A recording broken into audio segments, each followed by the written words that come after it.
Hello everybody, welcome to another episode of Daylightcast. Today we have a very special guest who will hopefully do all the math we will have to do in this episode. It's give it up for Mathman 200. Hey, hello there. Other than that we have Otofu. Hey. And as usual, Frederick. Hey.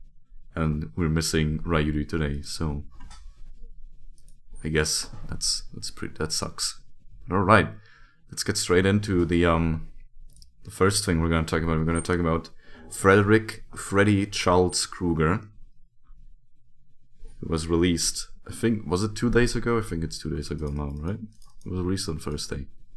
Yep, it was Thursday. Yep, Saturday. Alright, let's actually talk about his power first.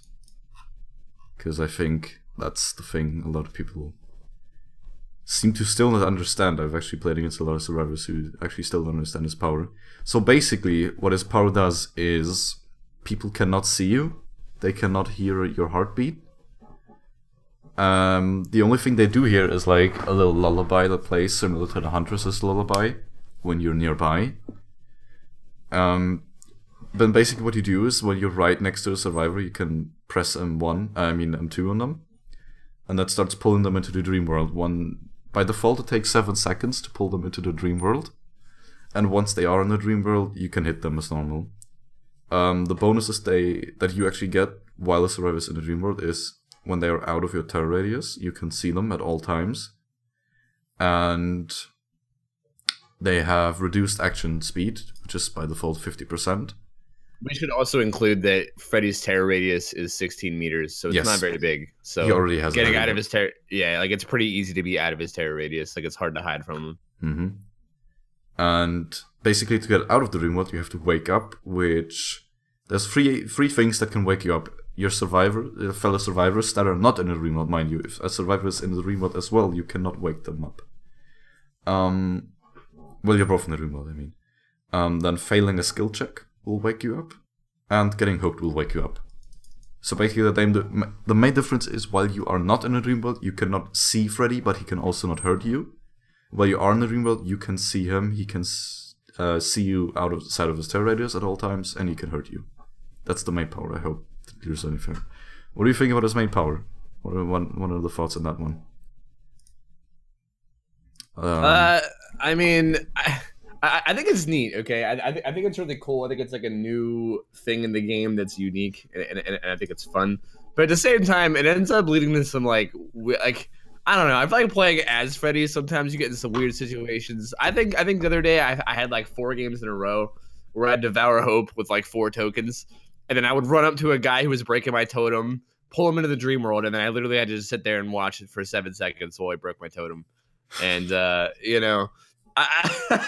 Me personally as a killer, I don't like the whole, like click M2 on them and pull out your fucking watch and sit there and, tap your foot for 7 fucking seconds and wait for them to finish doing whatever they're doing, and then they run to a pal, But I mean, generally though, I think it's a pretty cool ability, and I do think though, like first, this could be something for this could be like a whole other topic maybe, but I do think that behavior needs to add something though for survivors, so that they can know who's in the dream world and who's not, like some little icon, kind of like the doctor's like shock icon. Yeah, like a little that, triple shows, Z. Yeah, exactly. So that like they know who's asleep and who's not. Because a lot of time as a survivor, when you're running around trying to find someone to wake you up, you don't know if someone's actually asleep or not. It's hard to tell. Oh, they don't get that little glimmer that Freddy can see? Because Freddy can see, like, survivors in the dream world are like bluish. For Freddy? Oh yeah. As a survivor, you don't see it. No, you just. Oh, see a okay. I always thought survivors can see that too. Yeah, no. The only thing you can tell is when they're in the transition. Their heads then like they break their neck or something. Yeah, exactly. Yeah, but I thought they still did that afterwards. Is that not a thing? As far as I know, no. I mean, I ran around. I mean, I was playing with Glitchy the other night, and we were both asleep, and I couldn't tell. I had to like ask her a bunch of times. Every time I see her, there was no way for me to tell. Has anyone seen Ace during the transition? Just his face, because they close their eyes, it looks so good. Like, you just need to play Ace and play against a Freddy and just look at his face within the transition, because it's like his head in his neck and he has his eyes closed, but he still has that ear to ear grin. It looks so good. Looks so Ace stupid. is such a fucking meme, dude. It's so good. But yeah, I think personally, the first few games I had, I thought he was worse than Release Doctor. He was my first impression of Freddy was basically you're a Wraith, but you have to wait for 7 seconds before you can hit anyone, and that's it. But turns out he's actually pretty. He's not strong. I feel like he's not gonna be a good killer when you play against more than one competent survivor. But the main issue I have with the ability, really, as Toph already mentioned, is just the main waiting time. It's kind of annoying. I think the big part about the ability that makes it quote unquote strong is that it's just so annoying. It's if you pull multiple survivors into the dream world, it can snowball, which I think that I don't think it's a bad thing. That like when the ability really shines, when everyone's in the dream world, because you can't wake each other up. You actually have to find a generator or like self-carry yourself to fail a skill check. But other than that, he's just another killer with a passive ability. It's just he's not gonna make a big impact, I think. I see the thing I think that's weird about Freddy and his ability. Okay, first off, he's not that strong in the sense that like for anyone who's crying to sit and saying that he's like OP or whatever is just kind of silly to me, because I feel like as a good survivor, at least, I mean, I know there's different survivor styles out there. There's like the people that like to play stealthy. There's the people that like to waste killers' time and juke them or whatever. But assuming you can like kite survivors decently well, you know what I mean? Like if you're able to kite decently well, Freddy is literally just a wraith. Like when he's chasing you, he has no ability that helps him catch people at all. Like you just chase them. You can power loop him. You can do whatever you do to every other killer. He can't do anything fancy. All you can basically kite him forever. But the thing about Freddy that I find weird though is that, like, the devs seem to have this whole mentality, especially with the whole bloodlust thing. Like their whole mentality on bloodlust is just, well, if you don't want to get caught, then escape the killer. You know what I mean? Like if you don't want to get caught by bloodlust, then you should be ending the chase and escaping the killer. Whereas Freddy, it's literally impossible. Like if you lose him during a chase while you're in the dream world and you get out of his terror radius, he just sees your aura. Like it's impossible to lose him in the terror radius. The ultimate bloodlust killer. Yeah, like the ultimate tunnel killer, dude. Yeah, he really is the ultimate tunnel killer. Like if he really wants you dead, there's no getting away from him. Even if you find a way to like escape him juke wise, he's just gonna catch you because he can see your aura at all times. It's because he's in the dream world, man. He knows what's up there. He knows what you're thinking. That's right. That's right. Don't try running from Freddy Krueger. He's the strongest horror movie character, stronger than all the other ones. He's my favorite.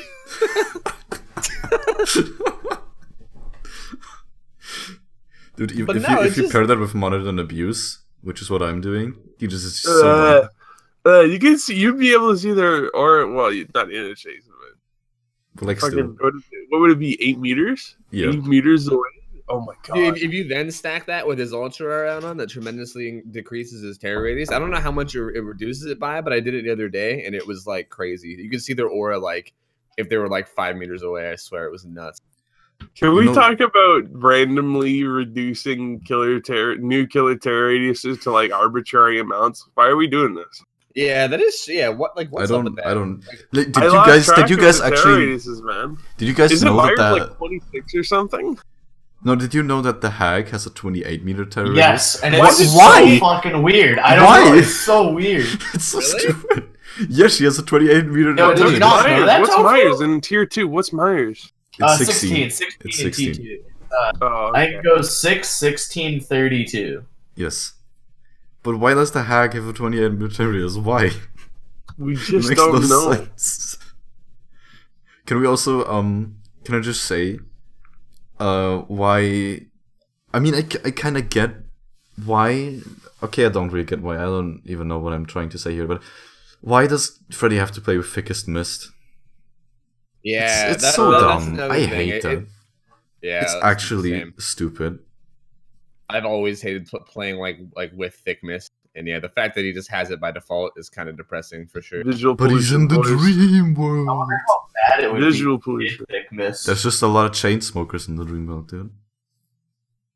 Vape Nation. Go green. Dude, it's just Ian's in the dream world. He's everywhere. All right. So I haven't really played enough of Freddy Krueger to formulate, I think, a huge opinion on everything. You know, all of his interactions, etc. He seems like he seems like a Doctor reskin in a lot of ways. But just almost better than the Doctor. You know, like his ability to regress survivors and prevent them from doing actions at any decent amount of time is pretty nutty. Yeah, the difference being between him and Doctor, he can't outright stop you from performing actions by putting you into Madness 3. But he effectively has more mobility, and I think the rate at which he prevents you doing stuff is stronger. Also easier to find people. Like if you can't see him when he's in the dream world and you're not, you can't see him, so there's no real way to hide from him. And then I mean I know he's got the lullaby, but that's really not enough, I guess. I don't know, because you can't see him. Can I just say I just saw this on Tofu's stream? The situation there was a Meg on the ground, and Claudette was waking her up and trying to heal her, and then Tofu had to just sit there and wait for the Claudette to be pulled into the dream, and he couldn't do anything. Yeah, honestly, you get put in these situations all the time. It's like, where you're he's just standing there like, oh man, guess I'll just sit here and watch these survivors healing each other because I can't do shit. Yeah, it happens a lot. The whole pulling people, the being helpless against people who are awake and only hitting people in the dream world, it leaves you in a lot of situations where you're just helpless. Even it can be abused so hard, because I've had this a lot. This is what I mean when you play against competent survivors who actually don't just go crying on the Steam forums and actually think how they can counter the killer. If you hook someone, if you're not in the dream world, you could just run up and unhook them. It's so easy. He can't. He can't do anything. 7 seconds before he can do anything. Yeah, exactly. And then you could easily get to another tile and stuff. I think it's kind of interesting, though. I like that aspect of it. I mean, it might be frustrating to play with, but it gives you some wiggle room in a lot of scenarios where you might not have wiggle room otherwise. I agree. I'm not saying it's a bad thing. It's just yeah. I mean, they can't proc borrowed time off of that because you're not an interrogator, so that's something. But then again, you can't really camp if survivors wake up, right? So yeah. Do you still have to wake people up? Is it no? If you get hooked, you wake up. Okay, let's say I've got an injured survivor in the dream world. If I press M1 on him, is it wake him up or does it heal him? It wakes him up. It wakes him up. Yeah, it wakes him up first. Waking them up is priority. Yeah, it takes you can't pick up a slug on the ground before you wake him up. I feel like they should give you the option. If you have a injured or down survivor that is in the dream world, it should give you M1 heal, M2 wake up. Yeah, I agree. It's kind of weird. I agree to wake up. Yeah, I don't like that myself. It's more time before you get the heal done, and which time he can find you. It's just he has built-in Deerstalker as well. It's like his ability is just, hey, you have 3 built-in perks. It's all tracking stuff, dude. He's tracking and debuff. It's for the people that like to hide from killers. I think Freddy's just not going to be a lot of fun. And then, which I can understand. If you could reliably run from him, but given how he plays with Bloodlust, it's kind of hard to run from him. And then he's just debuffed. So you hit someone, and then as soon as you hit someone into the dream world with your ability, that survivor knows, oh shit, okay, I'm not going to be able to do fucking anything for the next 5 minutes or whatever. For the chase, after the chase, you got to wake up, which means either you regress shit or you find someone else and you're grouped up. Auras are being given away. It kind of, I feel like it's going to end in a lot of those Doctor games where they equip 9 regression perks like they'll have Ruin and shit on, and the game just never fucking ends. So aside from the whole Dream World state thing being kind of cool, I think. No, this is based on I don't know. experience. Or I'm willing to be convinced otherwise. I want to be convinced otherwise, but it seems like he's just a debuff killer. You know, you make everyone do things real fucking slow so they're in the game with you longer, and that's about it. Yeah, that's what I was about to say. It's just people are saying, yeah, he shines when you have everyone in the dream world, and then that's just because everybody's really debuffed. No way. Huh? That's crazy. Really? What do you mean? You don't think he shines when you have everyone in the dream world? No, that's what I'm saying. When you can see everyone, and then they're like really, really slow at doing fucking anything, he shines. No, okay, you're being sorry. Okay. I didn't realize you were being sorry. No, because it's obvious. I was just saying because you said he's just another debuff killer, and that's what I was agreeing on. Yeah. And it's like, I mean, that happens so rarely, but still, if you catch like 3 people on a gen. Wraith has tracking and stuff, right? But that's where Wraith has the potential to be different. You can still kind of hide from him unless he's got that the blood seeking add-on, where he smells your fear in 8 meters. Smells your fear in 8 meters. Yeah, his nose ain't so great. But anyways, he's got a lot of potential to be different with the movement speed. If they up his movement speed while he's cloaked, there could be some really neat interactions, which I hope they do. Anyways, he's Freddy's just I see you all the time and you're really slow. Wraith is like there's more to him. Freddy's kind of like a doc. I think it's cool that they got the license to put fucking Freddy Krueger in their game. I think that's awesome. More horror killers, even if it's just the remake Freddy and not the original one. I mean, sure. I'm not too obsessed with that. It's like the name is preserved. Like the England Freddy was pretty cool, but what's the difference? Come on. But yeah, anything else on the power? I don't know. All in all, I think it's kind of balanced. I just still find it weird that they're pretty much like they're always preaching about how as a survivor you should be able to escape the killer and stuff, and then they make a killer who's literally impossible to escape. So like that's kind of weird to me or whatever. But yeah, it's the whole. I don't know if there is design philosophy for Dead by Daylight other than we're just gonna break shit. That's what Lakota said in an interview one time. He's like, "Oh, we don't care about balance or like the player experience. We just want to break shit." He said that when the Doctor came out. Yeah, but like, who are the people that are preaching that you should escape? That's like Makodi, right? Makodi and maybe Dave, I don't know. And then like the people who are actually making the stuff, right? The killers. I don't think they preach that. It's two different parties of the development. Who knows? Bloodlust, like at the end of the day, the way it's looked at by the developers is it's a mechanic you really should be able to work around because they added it as a timer on chases. They wanted a timer on chases. They're like, okay, so our game, people are rushing generators. They're getting shit done real fast. It just doesn't work out for the killer. Chases are too long. What do? We're going to add an ability that can't be played around, which limits chase time. So that way the killer can do something. That was kind of, to my understanding, the way they defend it nowadays is that's the angle they're taking. I mean, at first it was kind of advertised. Dude, I fucking hate what they did. They advertised it as the death to pallet looping, and then there's that famous clip of Bleaky Bill where he's getting looped on Billy, and he's like, "This is why we need bloodlust," And I've never even seen this clip. I don't even know what you're talking about. It's a funny fucking clip. We should link it. All respect to Bleaky Bill where it's due, but I mean that clip was kind of goofy. They advertise it as like the pallet loop killer, and then they advertise it as the pallet loop killer to get the community behind it, and everyone's like, yeah, I have bloodlust. I need my bloodlust. I want to go fast. And then it doesn't really do anything against pallet looping. People are still bitching about it to this day, but they're defending it for other reasons, which I'm assuming this was the initial intention behind bloodlust, but they advertised it as a pallet loop killer. Like, what the fuck? It's upsetting. You messed with our heads, man. You got everyone behind your idea under one thing, and then it didn't do that thing, but now you're defending it with something else. Why are you doing that? I completely agree with you on that. Like, that is so stupid. I even mentioned, like, hey, pallet looping. You guys said Bloodlust was supposed to fix pallet looping, and it doesn't do that, so why keep it in the game?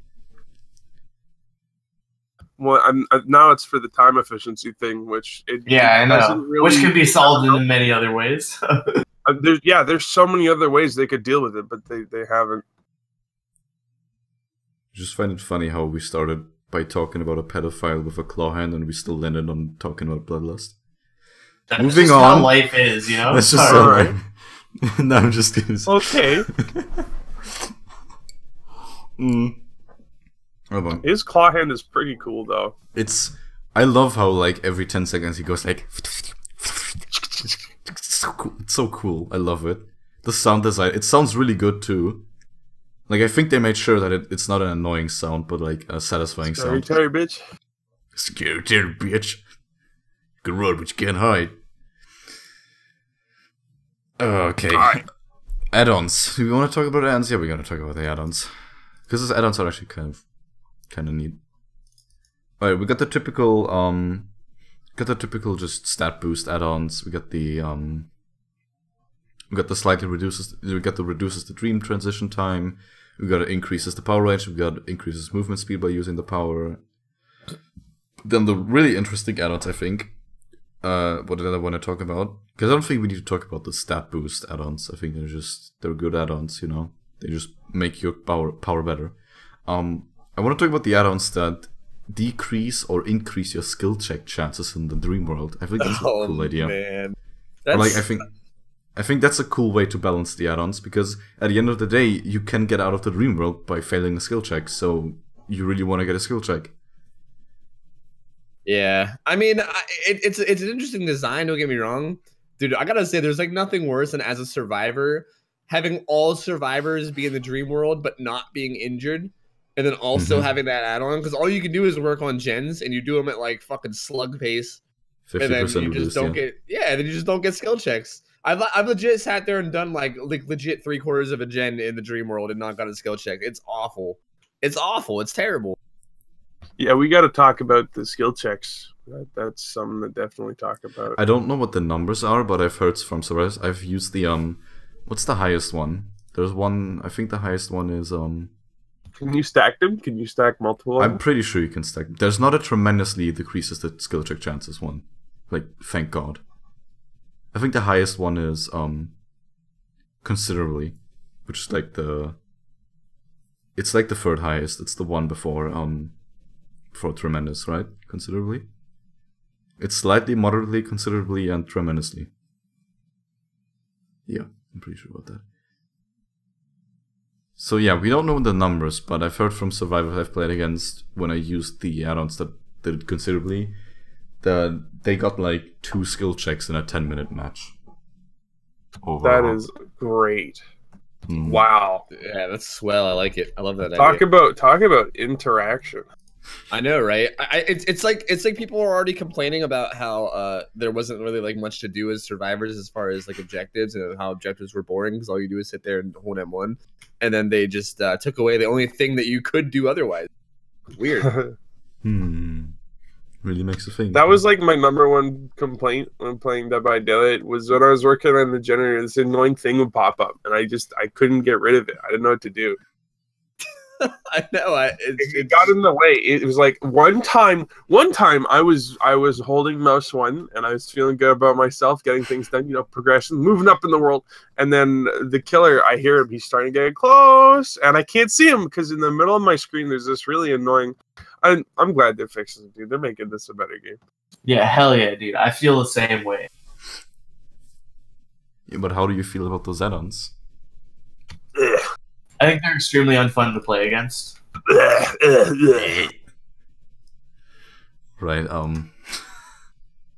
We got. I think I want to add to it. I think the yeah. ones that increase the number of skill checks you get, but allow you to like really Hold them quickly faster. get into the dream state. I think that's cool because you're getting a downside for getting an upside, you know, and it's a pretty good upside. Those add-ons are like yellow, and they put Yeah, you it's into the a cap dream block. world 1.5 seconds faster. Mm-hmm. So it's like you get a lower rarity add-on that does the power of a higher rarity add-on with a slight downside. I think that's cool, and it doesn't feel shitty to play against as Survivor. Well then. We got the swing chains as an add-on. Survivors suffer an additional 25% action speed penalty when pulled into the dream world for the second time. Just want to quickly go over that one. Hang on, can you say that again? The swing chains. Survivors suffer an additional 25% action speed penalty when pulled into the dream world for the second time. So basically, Second time. Is it second and not every other time after that? No, it's just the second time. When you've been pulled into the dream world again, then you do action 75% slower and not 50%. Assuming it doesn't have any other add-ons. Oh my. It's dirty. Is what I'll say. It's pretty dirty. It's but why though? Why only the second time? That's so because weird. the design. I think the design is supposed to be because you've got add-ons that just overall decrease the action speed in the dream world, and then this one just encourages getting people into the dream world a second time, so you don't get the bonus immediately, but you get it, a little bit later in the game. So it's like an upside and a downside.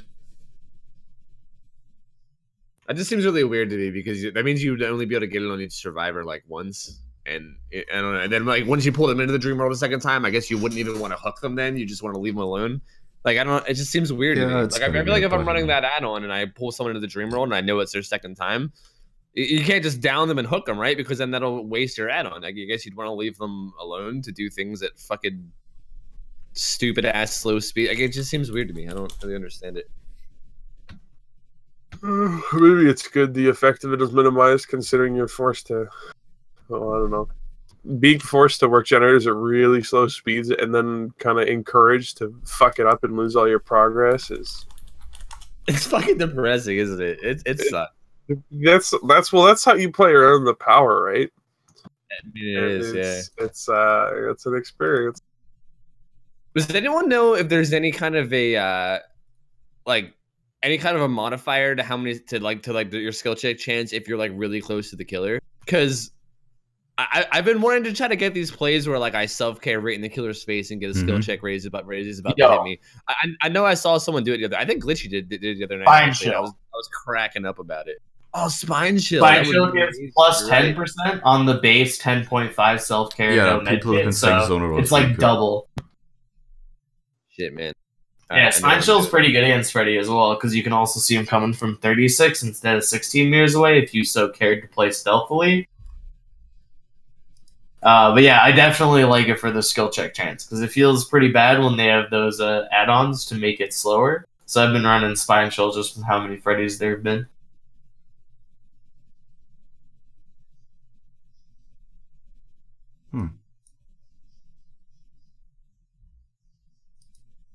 Anyway, sorry, we got way off track. If you want to keep going with the add-ons. All right, getting into the more interesting add-ons.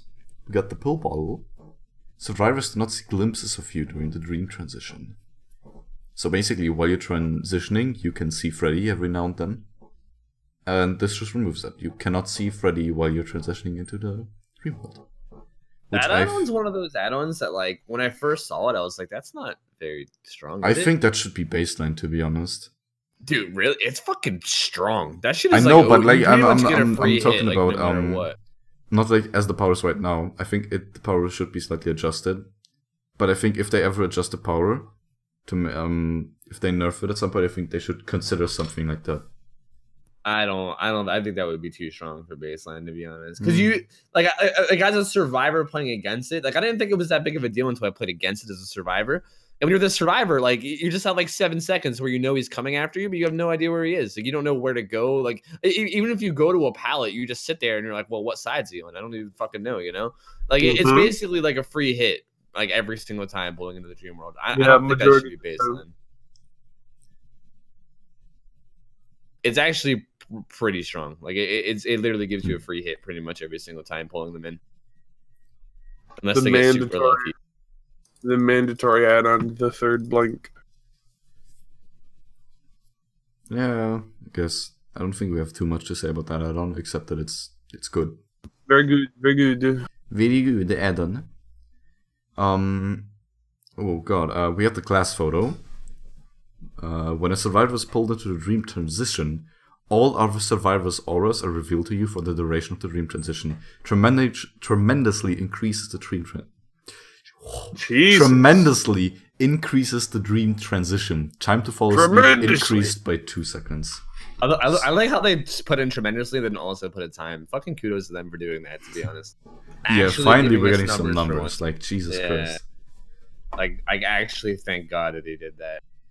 But I don't know, that add-on is actually pretty. I was running that add-on plus the one because I'm a toxic motherfucker. So I was running that plus green dress, which if you guys don't know is the one that increases the transition by another half a second, and then also considerably decreases skill check chances or whatever. And I would literally like run around. I would put someone in the dream transition. I would have like 10 seconds while I could see everyone's auras.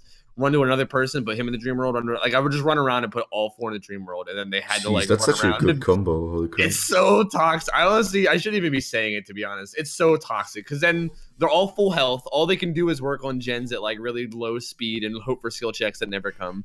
It's fucking terrible. I honestly felt kind of bad afterwards, but I mean, it is a pretty ridiculous combo. It's ridiculous. It's actually pretty strong too. Like it slows the game down insane amounts. Like that's the thing. It's like with killers it's pretty easy to figure out. Like after your first few games against the new killer are probably going to be enjoyable just because wow, something new, or as the new killer, and then after that you kind of get a feel for how much you're going to enjoy him over time.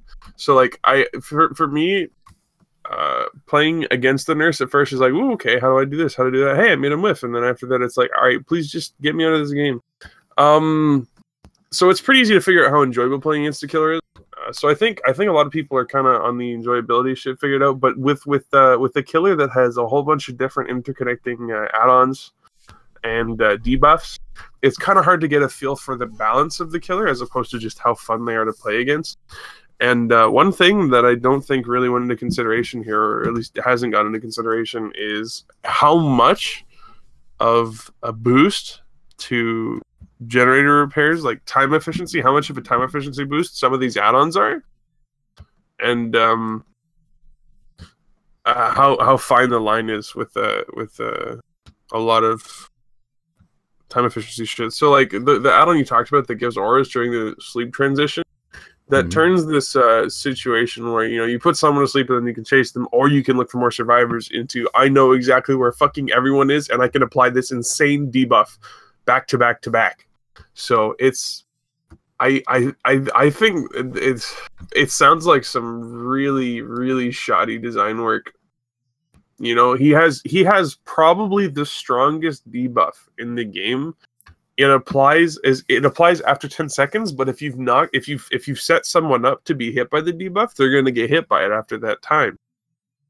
So yeah, being able to reliably apply the debuff to everyone in the fucking game because there's no way for them to see you or avoid you or whatever, it's crazy. It's fucking crazy.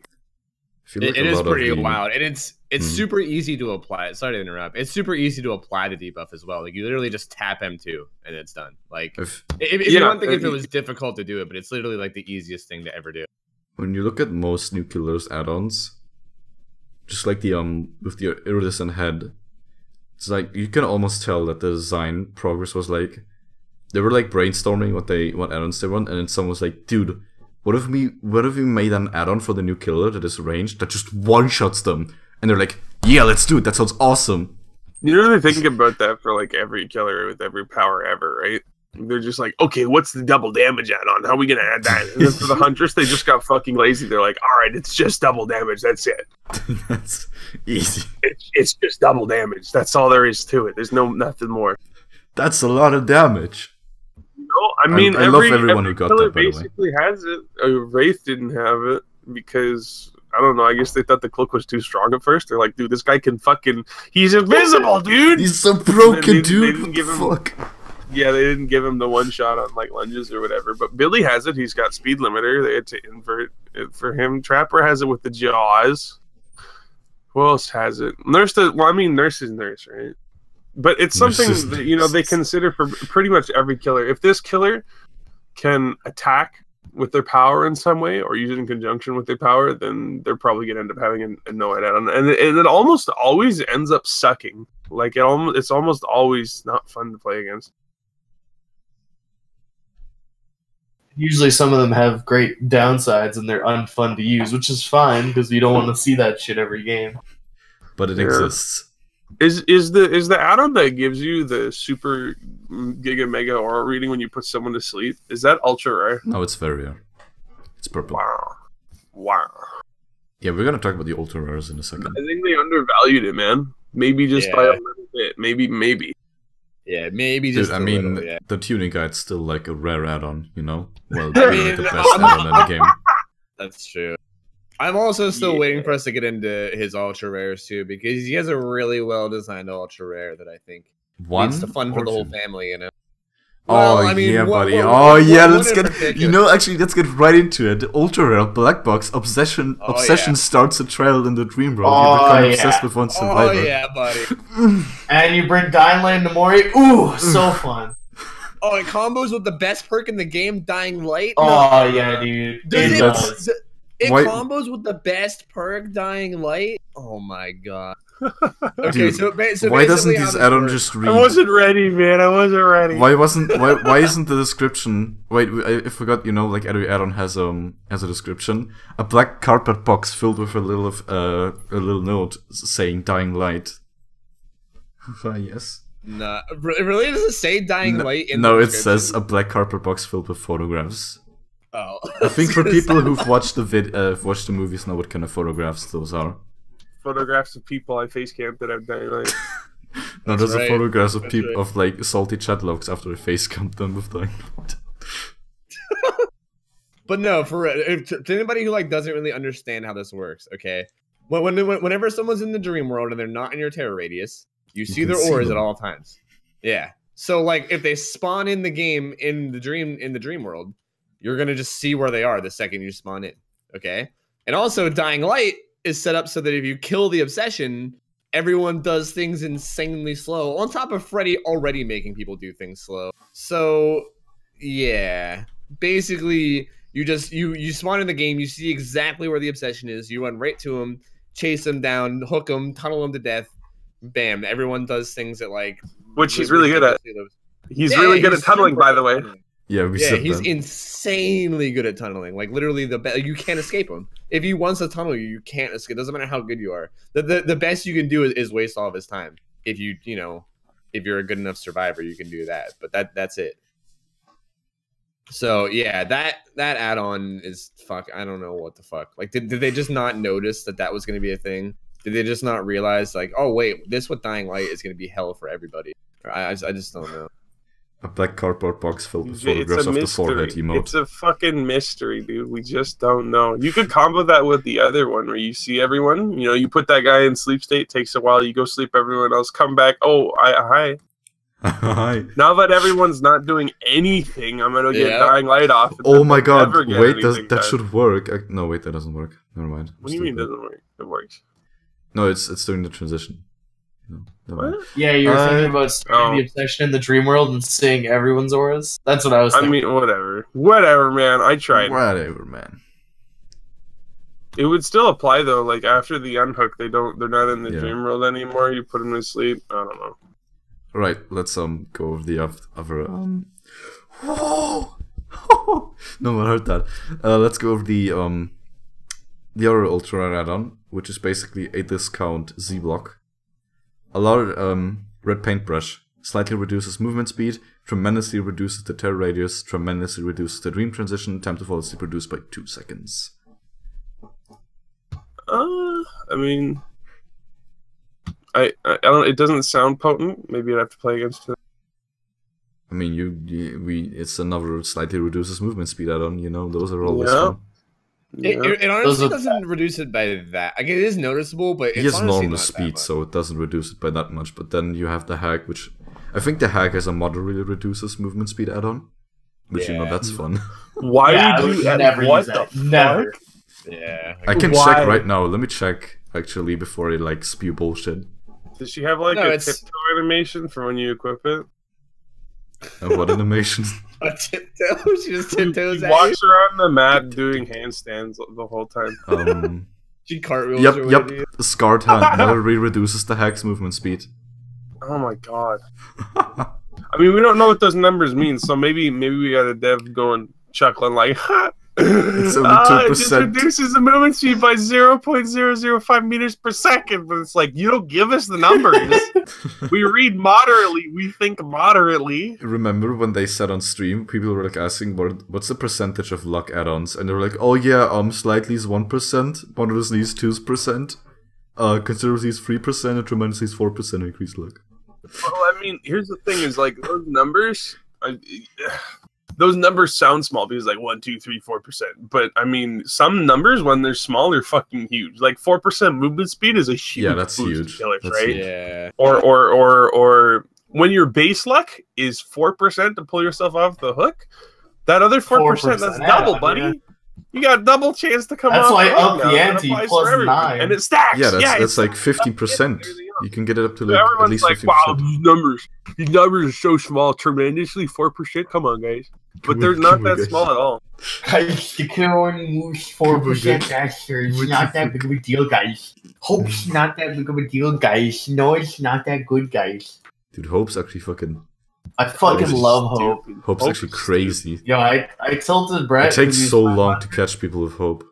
Oh yeah, he's playing Huntress Knight Hope. It's because with Hope, you go Jesus. 0.28 meters a second faster, and with Huntress being 4.4, you go 4.28. So Oof. she kind Could of you not loses just, like- triple the distance she used to get.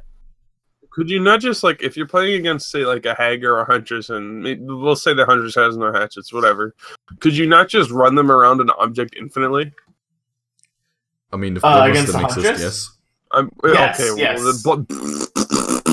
But aside from Bloodlust, I mean, I don't think they'd ever be able to catch up, because your hitbox is smaller than theirs, so your path around the object is also smaller. So it's, They're already gaining no distance. Guys, it should be the same situation as a T1 Myers, because T1 Myers is 4.14. So Huntress would be 4.12 gaining, or 0.12 gaining. So it'd be like 0.002 less than Myers, if you just understood a single thing that I just said. So it's worse than Myers. It's slightly worse than T1 Myers if someone's running Hope. Okay. So here's the thing. But Is, that's the good comparison. I've done is the T1 But wait, there's more. testing with Ryudi on the T1 Myers thing, and it depends on the player's ability to run the object. So like when I run around something, I was doing a really, really good job of cutting the corners perfectly without like bumping into objects. And as a survivor, this was before Bloodlust, God bless. I was able to run him around that object pretty much forever. He wasn't catching up at all. I got like 20 something rotations or whatever, and he still couldn't hit me. But then when I went Myers T1, I could barely catch up to him because I was cutting the corners a little bit better than he was. So already, I mean, yeah, you're going to be able to run someone infinitely without Bloodlust. So this is without windows or pallets factored in. You're just never gonna fucking catch someone if they got Hope on. Yeah, Hope's pretty ridiculous.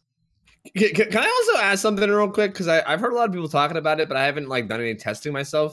Do you guys know if Freddy being a smaller killer actually affects his like ability as far as like pallet looping? Does he actually take the pallet loops tighter? Is this hitbox smaller? I actually don't know. A lot of people have been saying that. A lot of people have been saying like, oh, you can't pallet loop Freddy because no, you can definitely pallet loop Freddy. I've done it. Yeah, like I've done it before too. But I mean, I'm asking, is it harder? You know? Because I mean, obviously you can do it. Don't believe it. No. I think his blinding's a little iffy because you basically have to blind the top of his head. Yeah, you have to aim your flashlight at like his fedora, so you can't tip it. That's how you blind him. Freddy's not a big dude. I just didn't know if that was. So I've heard tiny. a lot of people saying that, and it kind of felt like bullshit to me. I figured you guys might have like tested it or something. I know, like, I mean, like Flare and Mathman, you It's guys just both his like to height. test shit a lot. It's not really his like. Yeah, like I don't think he like takes corners tighter or anything. I mean, like, the fact that you have to aim at his head and not at his face just kind of proves that the hitbox is the same. Yeah, and I imagine if you found one of those spots where like survivors can get through but killers couldn't, I imagine Freddy probably couldn't too. You know, like Yeah. I don't think he. I can't get through. I don't the think he has fetching a spots. Yeah, I don't think he has a survivor hitbox. You know, so I'm pretty sure everyone who's saying that is full of shit. I just wanted to make sure and see what your guys' thoughts are were on it, because it's like a big thing that I keep hearing all over the place is that he has a smaller hitbox, so you can't. Well, you know, it's fine all over the place. If it's Reddit, then you know, people Reddit's downvoting like every single comment that's saying, "Dude, guys, Freddy's not that broken. Like, chill out." It's like minus. Oh, 30 is Reddit upset? Yeah, Reddit's really upset. I mean, I Dude, would there's say this. this. Oh my god, let me find it. There's this one post that was like, without add-ons, he's not that bad, but then some of his add-ons are stupid. So yeah, and then he's like also really not fun to play against, and like it. This is such a fucking ridiculously unbelievable. You can't understand this concept. It's so crazy hard to understand the difference between being unbalanced and not fun.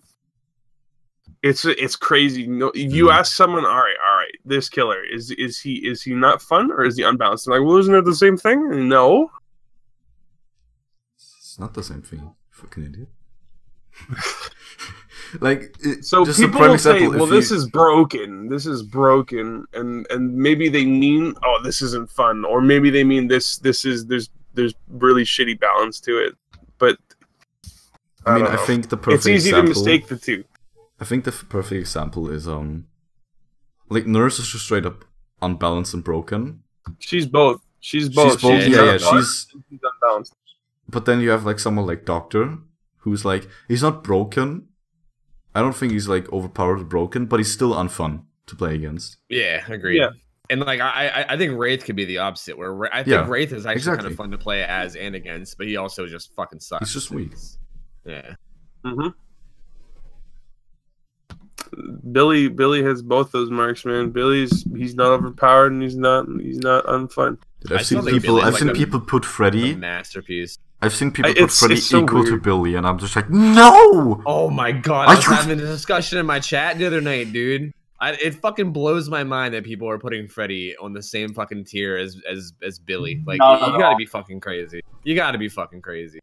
And then when the same people tell you, like, XD, you need to play more, just like... If you disagree with my rank 1 perspective, you just need to play the game more, huh? Freddy's overpowered. I've played the game enough. Prove it. I've played it so much, I don't want to play anymore. Oh, okay. So those are the add-ons. Let's talk about...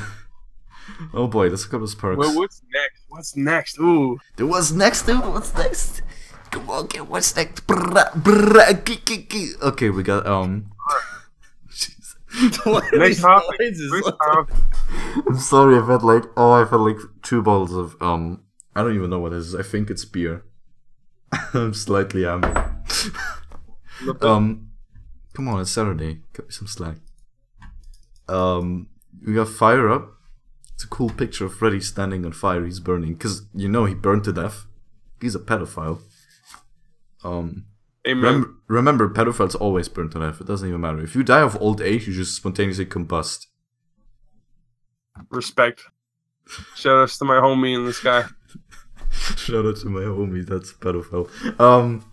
Okay. Burn him up. Burn him up. Burn up. All right.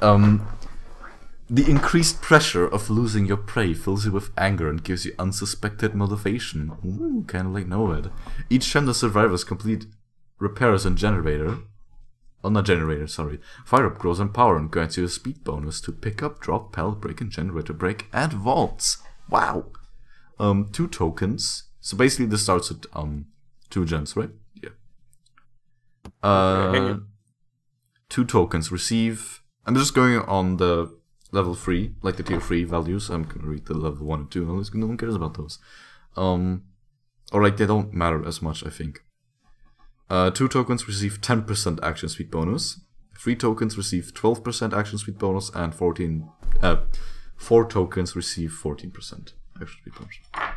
Can we? So what was it? It was pick up, drop, pallet break, generator break, and vaults. Generator break, and then window vault. Can we talk about how you can trade a perk slot to make windows fucking useless after 2 gens? Can we talk about that? I mean, yeah, we could talk about that. I'm really curious to see how this is going to be on Myers tier 3, to be honest. Like, I feel like Myers tier 3 with this is just gonna, like, he's just gonna like legit teleport through the window. Going through a window is actually probably gonna hurt you in a chase against tier 3 Myers. Yeah, well, it doesn't do anything. That's what I'm getting at. Is like, why would you go through a window? I don't appreciate it, man. I don't But also, appreciate for the that kind of record, shit in my this- neighborhood. This perk is bugged, right? Like it doesn't even think work they on fixed half it, the shit, though. right?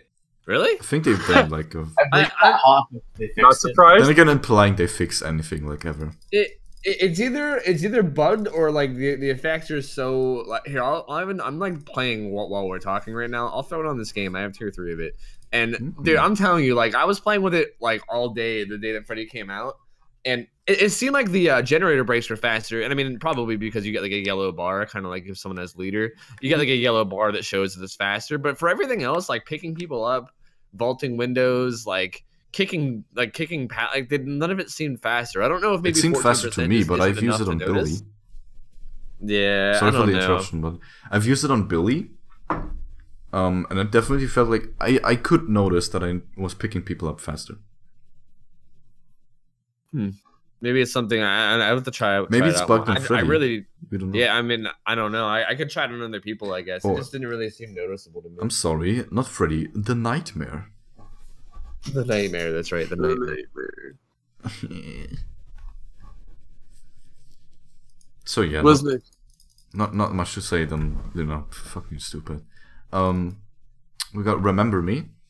You become obsessed with one survivor. Each time you hit your obsession, you increase the opening time of the exit gates by 5 seconds up to a maximum of 20, 25, and 30 additional seconds.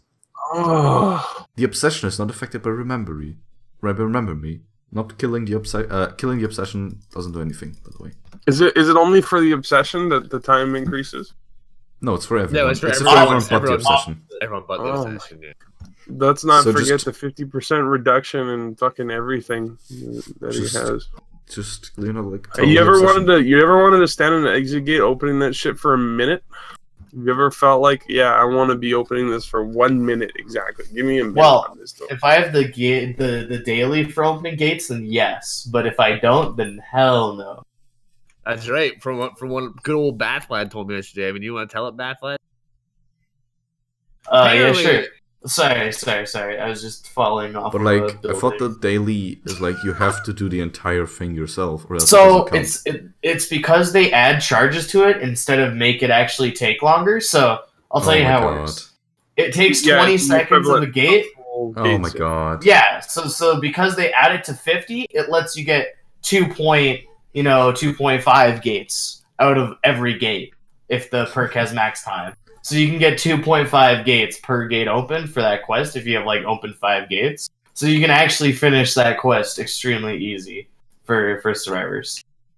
I mean, that's the only good thing about it. Other than that, it's just really annoying in the end game, especially with fucking This is another make survivors do things slower perk where you just stack it with other shit like ruin and whatnot.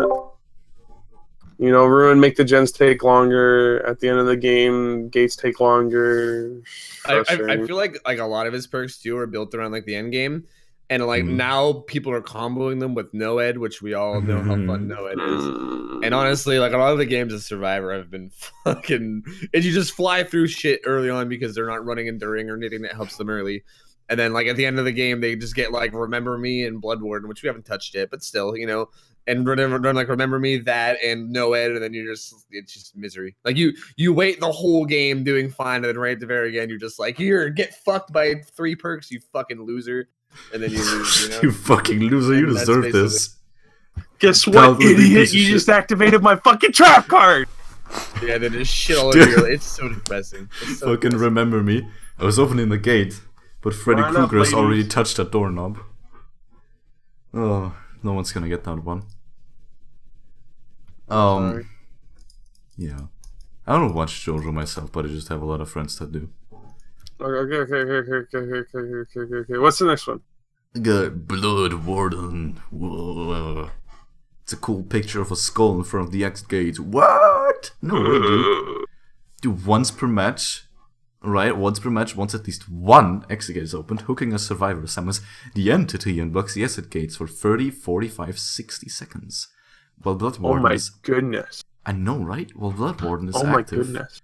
Oh my goodness! Like, goodness. oh my goodness! And like, while Blood Warden is active, auras of survivors located within the exit gates are revealed to you. Like, what? Oh my goodness. It's crazy. My goodness. So, Goodness. so for the It's record, Noah's the whole, little brother. It even has a skull in the icon. I'm sorry. Go on, Tofu.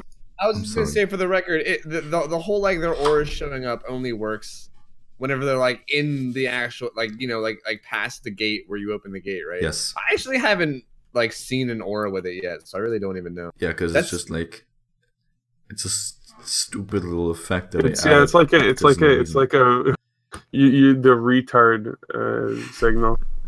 If they're still standing at the exit gate when Bloodwarden goes off, it's like you get to watch their horrible reaction to not being able to leave the game. You can see them. You can see the aura disappear as they DC. You can watch the.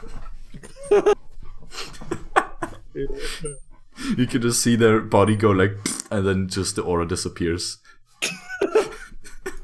But really though, like okay, what's actually the purpose of the To of combo that with Noed. Is it like I feel like it's one of those things to like counter borrowed time or something? Because I know a lot of people were complaining about combo with Noed, I guess. But I just feel like people were complaining about like, once the exit gates are powered, people getting borrowed time and then not being able to counter it. And I don't know if like is that like their counter to that? Is that like another like branch to counter another branch, kind of like you were talking earlier? I don't know, man. We just don't know. We don't know what they're thinking. Maybe they're not thinking at all. Maybe that's why. Yeah, possible. So this only applies after a door is open, right? Yes. So in a scenario where you would otherwise have, because one of my favorite things about Dead by Daylight is the interaction after the doors have been opened, or at least it was before the game is what it is now. I would always like try to. I would play Wraith, and because Wraith is weak, they're like, oh well, we could try to make a save against him. So I try to balance the whole, hooking people and then convincing them it's safe to unhook, but also battling to keep them from the exit gates. And then this just kind of punishes survivors for being put in that scenario, and it removes the choice of them leaving the match. So you don't have to try to convince them of anything. It's just like, this is my map now, bitches. You can't leave. There's nothing you can do to leave. I don't know, man.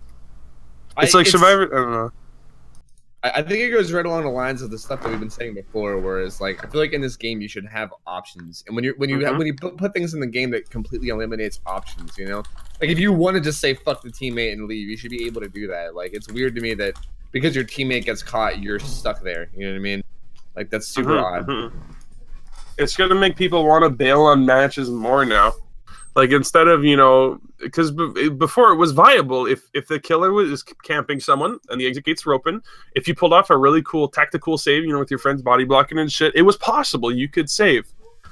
But you can't really save right now from a killer that's patrolling, camping, whatever you want to call it, and now you're forced to stay in the game, and it's I think, I believe this with everything in game design, but the thought process should always be, all right, how does this make our game more enjoyable? And if it doesn't, what the fuck are you doing? And I don't see how this makes the game. I don't know, man. I'm a cranky old DBD gamer. Man, aren't we all cranky old DBD gamers? I see all the things that are still in the game, like, hey, you could fix these pretty easily, too. Take maybe a day. You just have to do it, and then they don't do it, and then Bloodwarden comes out and is like, okay, well, you added this. It doesn't make the game better, and you still haven't fixed the other thing, and now my fucking Facebook status is set to very, very angry. Very, very angry. Those were Freddy's perks. You guys want to talk about Quentin's perks? They're pretty bad. What are they? Let's go. Shit, that means I actually have to pull up Quentin. Give me a second. Tell a joke while I'm pulling up Quentin. I don't Good know. Joke. First perk. Woke. No, it's actually called Wake Up. Unlocks Woke. Unlocks potential once all reading ability. Once all generators are powered, exit gates are revealed to you within a 24-48 unlimited meter range. While opening the exit gates, reveal your aura to all survivors within a 24-48 unlimited meter range. While Wake Up is active, you open the exit gates 5, 10, 50% faster. Well, this is weird because Freddy the killer guy gets plus 200% exit gate open time, and then this guy gets 15% speed. Yeah, right. Like, what's up with that? I don't know, Something man. seems imbalanced here. It's also even more than 200%. Oh yeah. I don't know about that. That's some janky plus shit. 200%, so like 300% total, right? But Oh, that's what you mean. Yeah. anyways. It's a bad perk. But then again, I mean, I don't even know if you should be thinking about perks in this kind of way, where like one perk should counter others, but then you take the counter out of context, and it's like, holy shit, what the fuck is this? Like, can you imagine if it was like plus 200% open gate speed on that perk, and then you just That'd be ran triple that speed. perk without the other guy? Yeah, and then you just fucking hold the lever down for 2 seconds, and it's boom, done. It's stupid. I don't know. I think the aura thing is cool. I think revealing the aura when opening the exit gate's kind of neat. Yeah. I don't know if I don't that should think be it's effective. actually. I don't think it's that bad of a perk. And there's a lot of It's not terrible, but yeah. I don't think a perk that adds a lot of stats or bonuses or like uses can be bad. But I don't think it has a place in the game. Like right now, you know, because like everyone's running sprint burst and self-care, and you know, those are just the very diverse borrowed time decisive strike meta. Yep. Like, why would you use anything else, right? I don't think it's a bad perk, but it's just doesn't I mean, in a reason, if you're thinking, you know, reasonably, you would never, ever run anything over borrowed time and decisive strike. It just doesn't make sense. Mm-hmm. Yeah, like unless you're just doing it for funsies. Like if you're actually trying to be efficient, there's Well, of course, yeah. Yeah, agreed. But People still sleeping on decisive strike. You wiggle halfway and you're free to go. Like I don't. easy. That's I don't know not why they hard did to it. It should have do. just been, if you're not the obsession, tough luck, buddy. Well, no, I mean, it shouldn't even be that. It's because the obsession, having one survivor that you don't want to chase down, it doesn't. I don't like any of it. I don't like it at all. It is not good, meine Freunde. Okay. What's the other perks? What's the other one? We get a pharmacy. Wow. We got. Well, pharmacy's kind of neat. You have a knack for finding medicine. Searches through chests are 80% faster. Wow. Tier 3 only. The noise caused by searches along with their hearing distances are reduced by 8 meters. Pharmacy guarantees an emergency medkit, which is, by the way, not a yellow medkit. It's a green medkit. You dipshits. Fucking Steam forum is crying about, oh man, we get a yellow medkit. It's a green medkit. Yeah, Or use a higher. perk. You can also get higher. Yep. On your it guarantees the emergency medkit on your first completed chest search. So basically, this perk, I don't think it's that perk because if you think about it, it can kind of replace your self care because you always get a medkit. Like paired it with plunderers, you might actually get a Jesus Christ, a purple medkit like half of the time. It's not a bad perk. Stop saying it's a bad perk. You're fucking retarded. It's not a bad perk. It's a good perk. I see me. I don't like. Are you it gonna just say it's a bad because perk? Because it's not. No, I don't think it's a bad perk. All right, calm down, calm the fuck down. I just think as someone who likes to plunder quite a lot, Same. it's just depressing, you know, because I don't plunder for medkits. I don't think anybody plunders for medkits. I plunder for you know? medkits. What are you plunder for? I What are you plunder plunder for? medkits and flashlights. So. Flashlights, keys. I mean, Flashlights, keys, medkits. Just not medkits. I'm just I not. plunder a for fan. CS:GO quick. I go for not toolboxes or keys. Is me. Yeah, honestly, I'll take Commodious toolboxes. I'm cool with that Alright, too. Like, I don't know. I honestly think medkits is like the one thing that I don't want, to be honest. Like that and like broken keys, I guess. If they would give you a Keys. broken key, Why I'd are hate those it in more. chests? Yeah, I don't fucking know. I plunder for firecrackers and I'm disappointed every single time. Yeah, me too.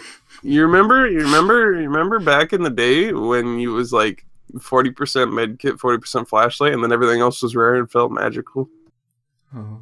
Like even then when I plundered a toolbox, it's like, oh cool, I have a toolbox. This is kind of rare, man. I get to add this to the stash now. They were like map. You'd be like, damn. Yeah. Back when Like, that was whoa. Has anyone here shit. ever found a rainbow Didn't map in a expect to chest? pull this. Let's get some free points going on. You and can't then- find ultra rares in chests. I'm sorry. Whoever's saying that they find ultra rares in chests is lying. They're Really? lying. Yeah. They're legit what would the rate have to be? What would the chance have to be for like a group of fucking? Someone said someone pulled a fucking ultra rare on stream, and I never saw a clip of it. Yeah. Where's the clip of it then? You know? Yeah, it doesn't happen. It doesn't. My chat didn't clip it. Please. I've heard it like literally like 100 times of people pulling ultra rares, like pulling rainbow maps and skeleton keys from chests. It doesn't hapen, dude. They're lying. They're straight up lying. I've never seen any image of it doing. 0.05% chance to get a rainbow burrito or a skeleton key from the chest. Let's go. Yeah, it would have to be something like that. But honestly, even then, with all of us combined, like I know I loot a lot. I know a lot of people I know who loot a lot who aren't the kind of people who would just make shit up for attention, you know. And none of us have gotten it yet, you know. You'd think like between like 10 people who loot all the time and have been playing this game ever since it's been released, like somebody would come across it, you know. Yeah, I mean, I that was kind of the thing back in the day when you would actually get medkits and flashlights useful. Because I mean, toolboxes are cool, but they're not as useful as say a medkit or a flashlight. In a game, you're gonna get more use out of medkit and a flashlight than probably anything else in the chest. So I plundered a fuckload back then, and I got like 100-something yellow flash. I don't know. I never fucking saw ultra rares. Yeah, I ran plunders. My thing was I would loot until I got something cool, and then fucking. I just Jesus Christ! I just checked the wiki, and it says it's possible to get every type and rarity of an item from a chest. All right, give me that video evidence. Yeah, I'll believe it when I see it. The wiki's wrong, and I went through and I corrected things on there, so I don't really trust the wiki. Yeah, I mean, the wiki still recommends. It's a 5% chance to unhook yourself above ground, and then it's what is it? No, 10% chance to unhook yourself above ground, and then 5% in the basement, confirmed by the devs, right? Do you remember that? Mm-hmm. It's goofy. It's pretty easy to spread rumors in a game like this. If they're believable, people will just accept it as fact because they don't know any better.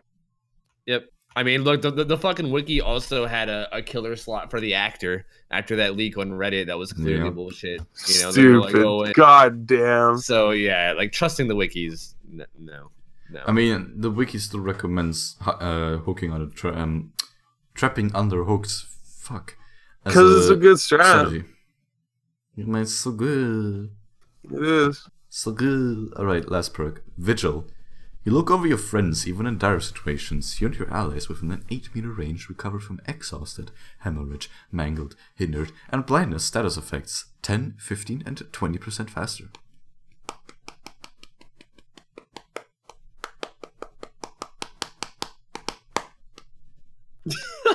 I mean, you can combo it with Sprint Burst, right? Yeah. I already tried it. It's actually not that noticeable.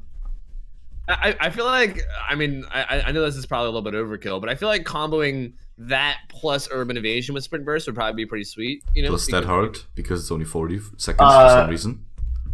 So Tofu, I wanted to mention something that's really fun. What's really fun? Tell me what's fun. Guess what? You remember how crouching used to lower exhaustion? Oh, yeah, that was removed. That was removed. What? Really? Yeah, it got silently removed. I noticed it. I did a count. I was like, "Yo, McLean, what happened?" It's like, "Oh yeah, I didn't like it." I was like, "What?" Dude. And then I literally told McLean, like, "All right, McLean. So what you're telling me is you created a perk to do something worse than what I used to get in the game before." It's like, well, when you put it that way, ... Oh sounds pretty shitty. Dude, So, can I just go ahead and say that I think Behavior Studios has the worst patch notes of any gaming company I've ever seen. Seriously, it's so they bad. leave out so much shit. Like, dude, like, why is that not included? I don't get it. Like, why do they just leave out so much information? Like, what the hell else has gotten changed over the past, like, 10 patches, you know? Like, we don't even know until we, like, get in there and test it out ourselves. It's kind of ridiculous, to be honest. Just get all the fucking changes and put them in your goddamn patch notes so people know what's changed. I'm telling you right now, I think not a lot of people know about this already. If I post this on Reddit right now, I'm gonna get downvoted. Like, to oblivion. Which is why I'm not going to do it. Actually, I might, just for science. That's Quentin Smith. You know? Yay. But anyway, yeah. I mean, Vigil. I don't really know, honestly. Like, it seems pretty underwhelming, right? Like, I don't know any like good use for that, to be honest. Like, I guess, I guess you could use it if you're playing a huntress or something. I don't know. I really don't see the point. I feel like exhaustion is the only one that you like would inflict on yourself, and all the other ones are like you're banking on them running the add-ons, you know, which is weird. Like, are you gonna run Vigil every game until eventually you run into a huntress that's running add-ons? You know, I don't know. It just seems weird to me. Yeah, you want to know something extra fun that wasn't in patch notes? Extra Hillbilly's change got changed to not be for the entire game. Yeah, I bet no one noticed that either. Really? Yep, it's Thank now fucking God. it's the same as Leatherface's, which I think is like 1 or 2 minutes. What? What are you Did they talking about, man? also? Can I also ask? Did they also fix huntress? I'm The not gonna say Mangle? what's wrong. Yeah, just Yeah, I don't want to say what's wrong, but I've heard from Nancy when I asked her about it. She said she fixed it internally, but that was a long ass time ago. So you never know, right? Like sometimes I don't even know if the shit goes through when they fix it. But I had asked Nancy and she said yes, so it should be. But I'm not actually too sure. Well, that's interesting.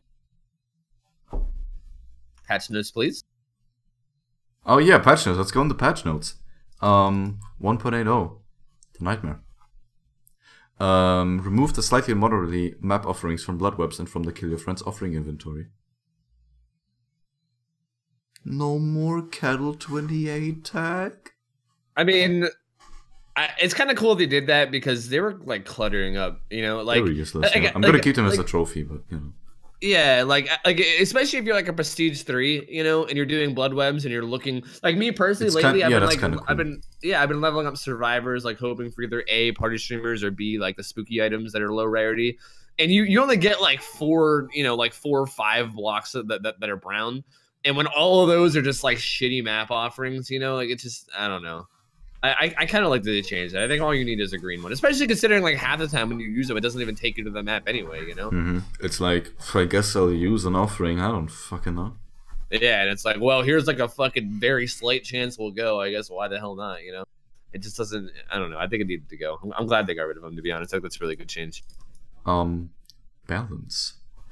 Added the ability to unhook a survivor from all possible angles. This is a step towards making the hook a happier place. Fucking kudos, dude. Good on him. Good on him. It's a good change.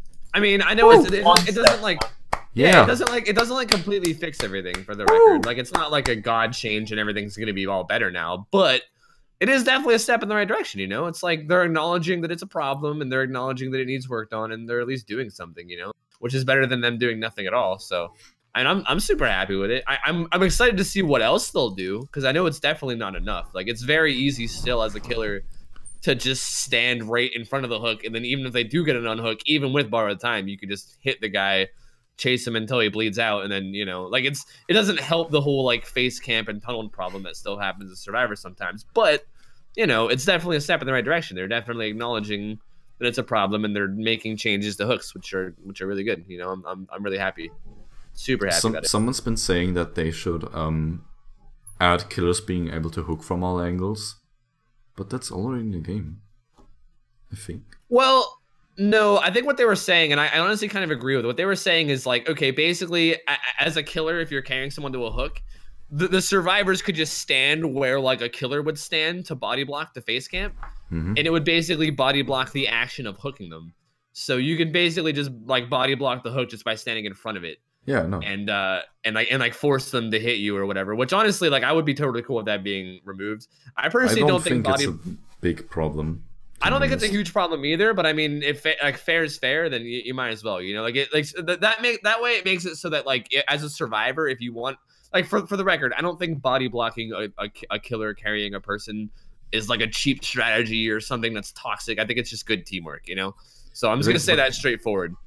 But I do think that like, if they made that change, it would make it more like tactical, you know? You'd actually have to like find like a doorway that the killer was going through and block that doorway as opposed to just running to the nearest hook and then lining up in front of it, you know? It would make it more strategic and harder to do as opposed to just being like a free thing that you get.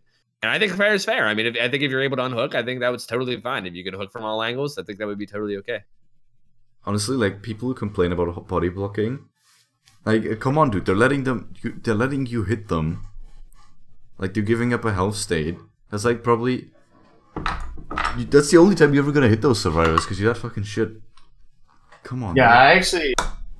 I actually think it's like huge that killers don't realize is how many times people will take hits and they'll still make it to the hook anyways, and yet they bitch about it. Yeah, dude. That's so good for killers. It's so, honestly, it helps killer. I mean, I've preached this up and down and left and right a million times, so I'm not even gonna get started Even on it if you're again. from that too, like, Jesus, dude. Yeah, I definitely think body blocking in general isn't an issue and has never been an issue because it benefits the killer plenty. But at the same time, like, I'm just saying, I don't think it would hurt the game at all if they, added the only thing being able to hook from all angles as well. Is all I'm saying. The only thing they need to do is, if somebody stands still for a few seconds, then they shouldn't have collision. Just because a killer's never done it to me before. But apparently some killers trap multiple people in the basement by standing in the middle of the stairs at the top. Yes, yeah, you can do that. You can also counter borrow time with that. Just wait out 15 seconds. I see Leatherfaces do it all the time. Oh, of course Leatherfaces do it all the time. Jesus Christ. Alright, next change. Oh god. Oh no, I don't want to read more.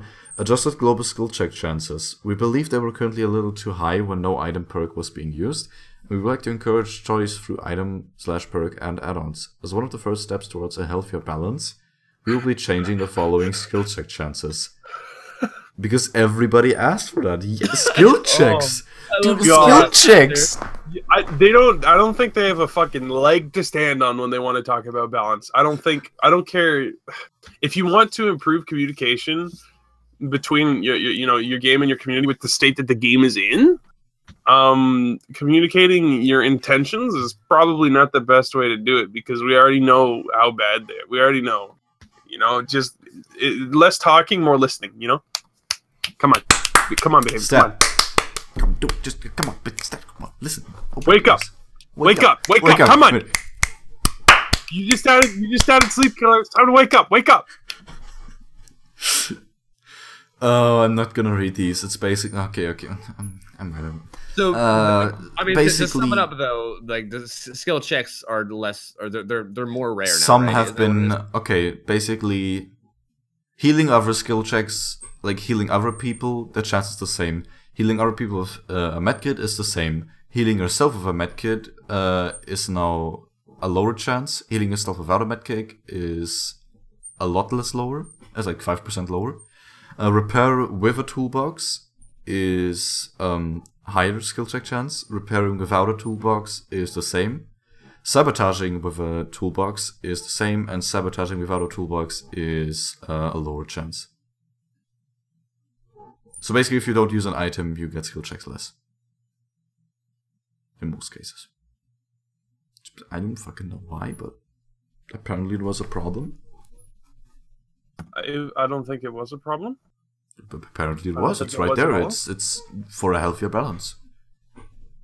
It says. I mean, if we dealt with the other behavior explain. Okay. If we dealt with the other fucking 20 glaring horrible game enjoyment balance issues, whatever. I mean, there's issues with the game being not fun, and there's issues with the game being imbalanced. There's both, and there's fuckloads of them, and they haven't been dealt with. So why skill checks were changed, which sounds like potentially for the worse? I don't know, man.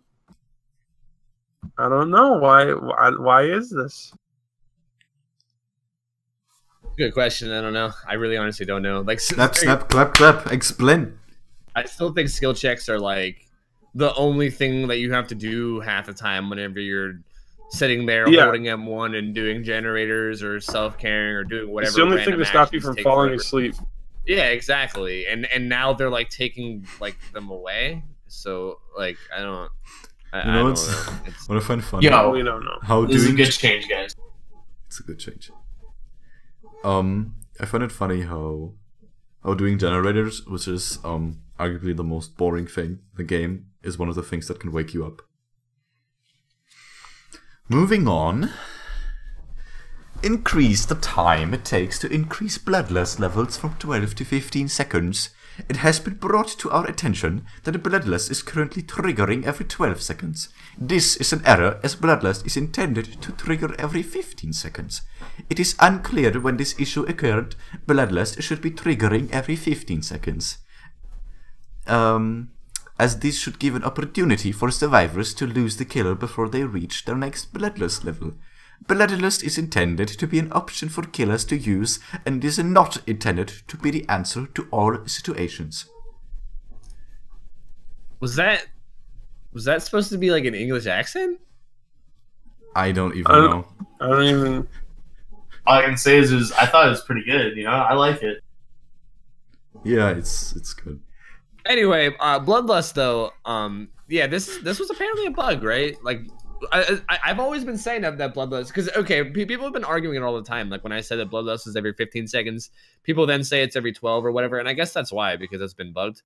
And this is kind of awesome. I mean, I feel like we're all around here are pretty anti-bloodlust for the most part. I mean, I still think Bloodlust 3 should just be completely fucking removed from the game, and I still don't know why that hasn't been a thing. Like, I need to go bring that up again or something, because that shit needs to be gone. Not even just Bloodlust 3, like, it's just all the Bloodlust. Yeah, I agree, but I think, like, as a temporary solution before they even fix maps, I think Bloodlust 3 can go, like, right now. Like, literally right now. Yeah, Sorry, go on, Flair, you go first. No, I'm in agreement. The only worry I have is like they'll water it down a little bit, and then everyone will think it's fine, and then nothing else gets done about it. But that's not even whatever. Just get as much as possible. Just get rid of it. Yeah, agreed. But I also think that this bug fix is gonna help a lot, though. Like I as well.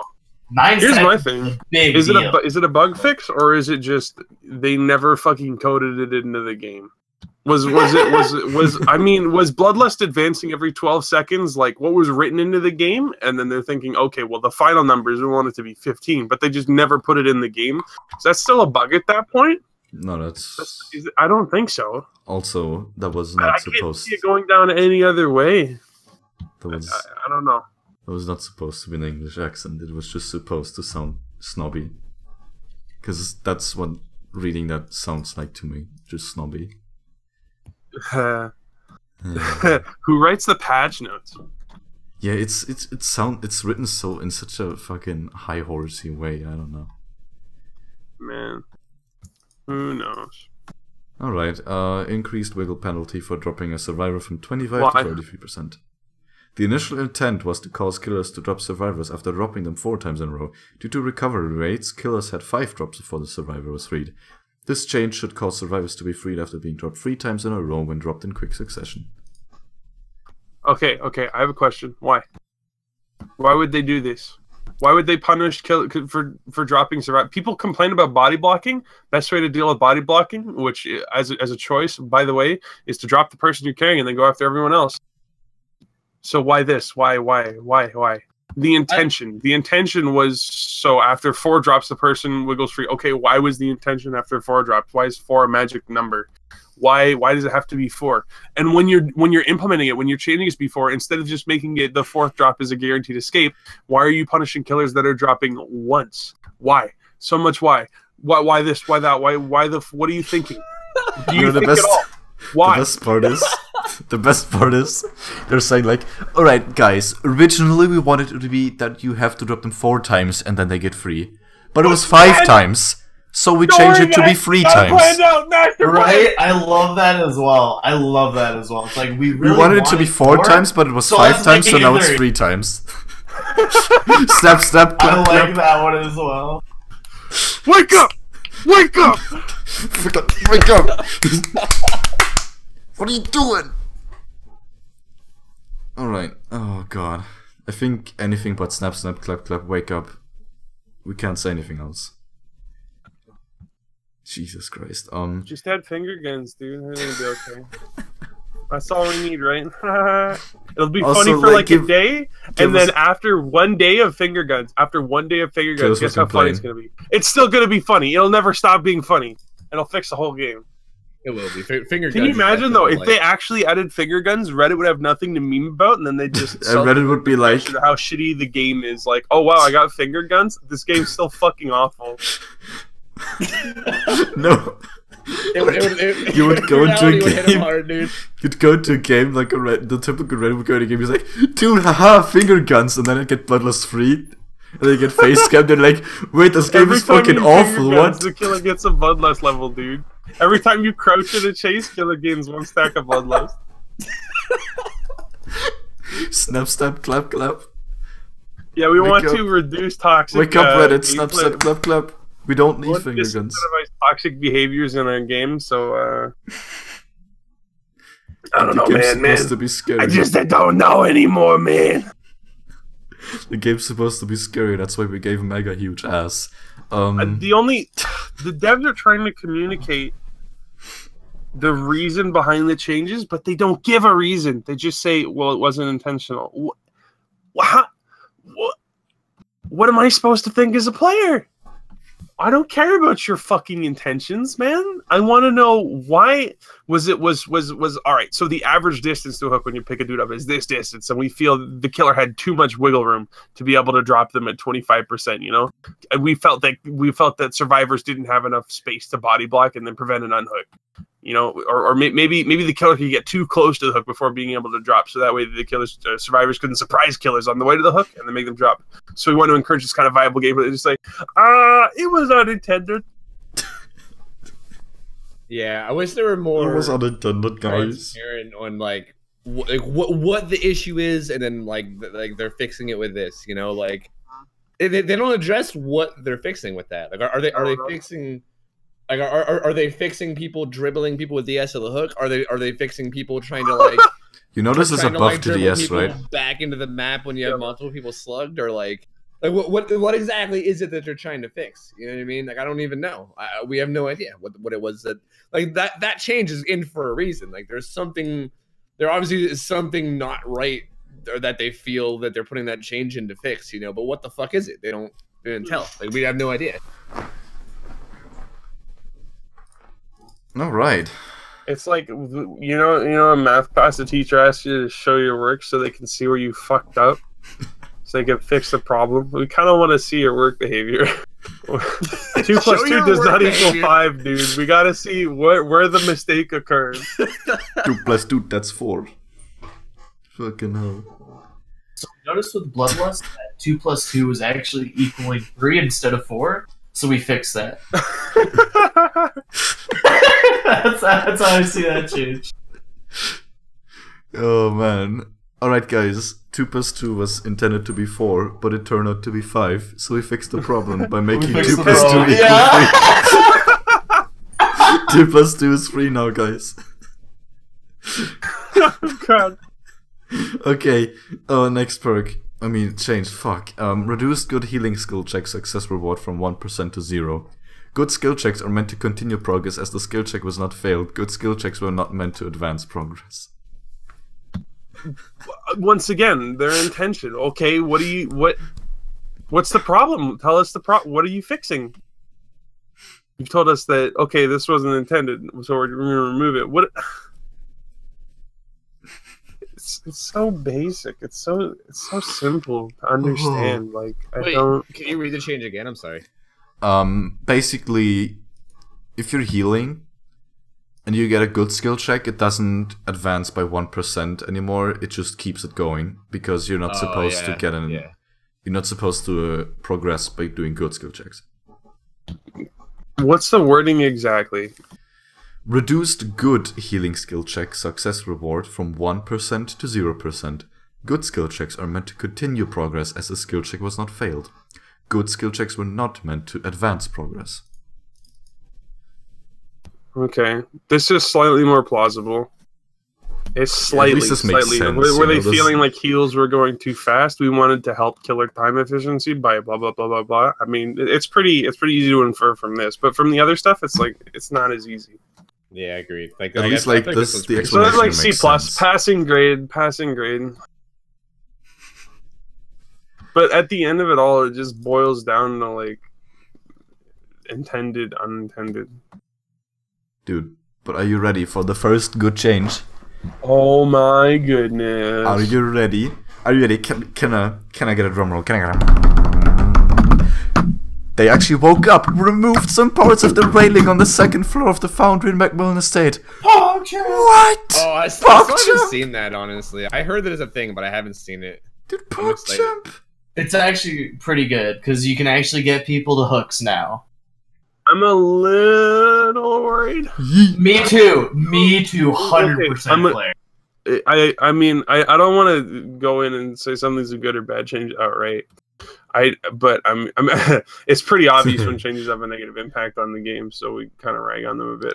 This one, my only worry is like people are gonna wait in the upstairs with balanced landing, and then if you wanted to have any chance of doing anything to them, you gotta like walk all the way up the stairs. Dude, and then after you walk all the way up the stairs, they drop down balanced landing, and they've successfully wasted like 20 seconds of your time, maybe more, at the start of a chase just by sitting up top there. So I get that they wanted to give you a way to hook people on the upstairs, but I also feel like it's still even without balance lighting, I still feel like it's something you can abuse as a survivor.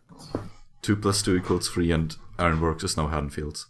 But I mean, then again, you could also abuse it before, just without moving. I don't know.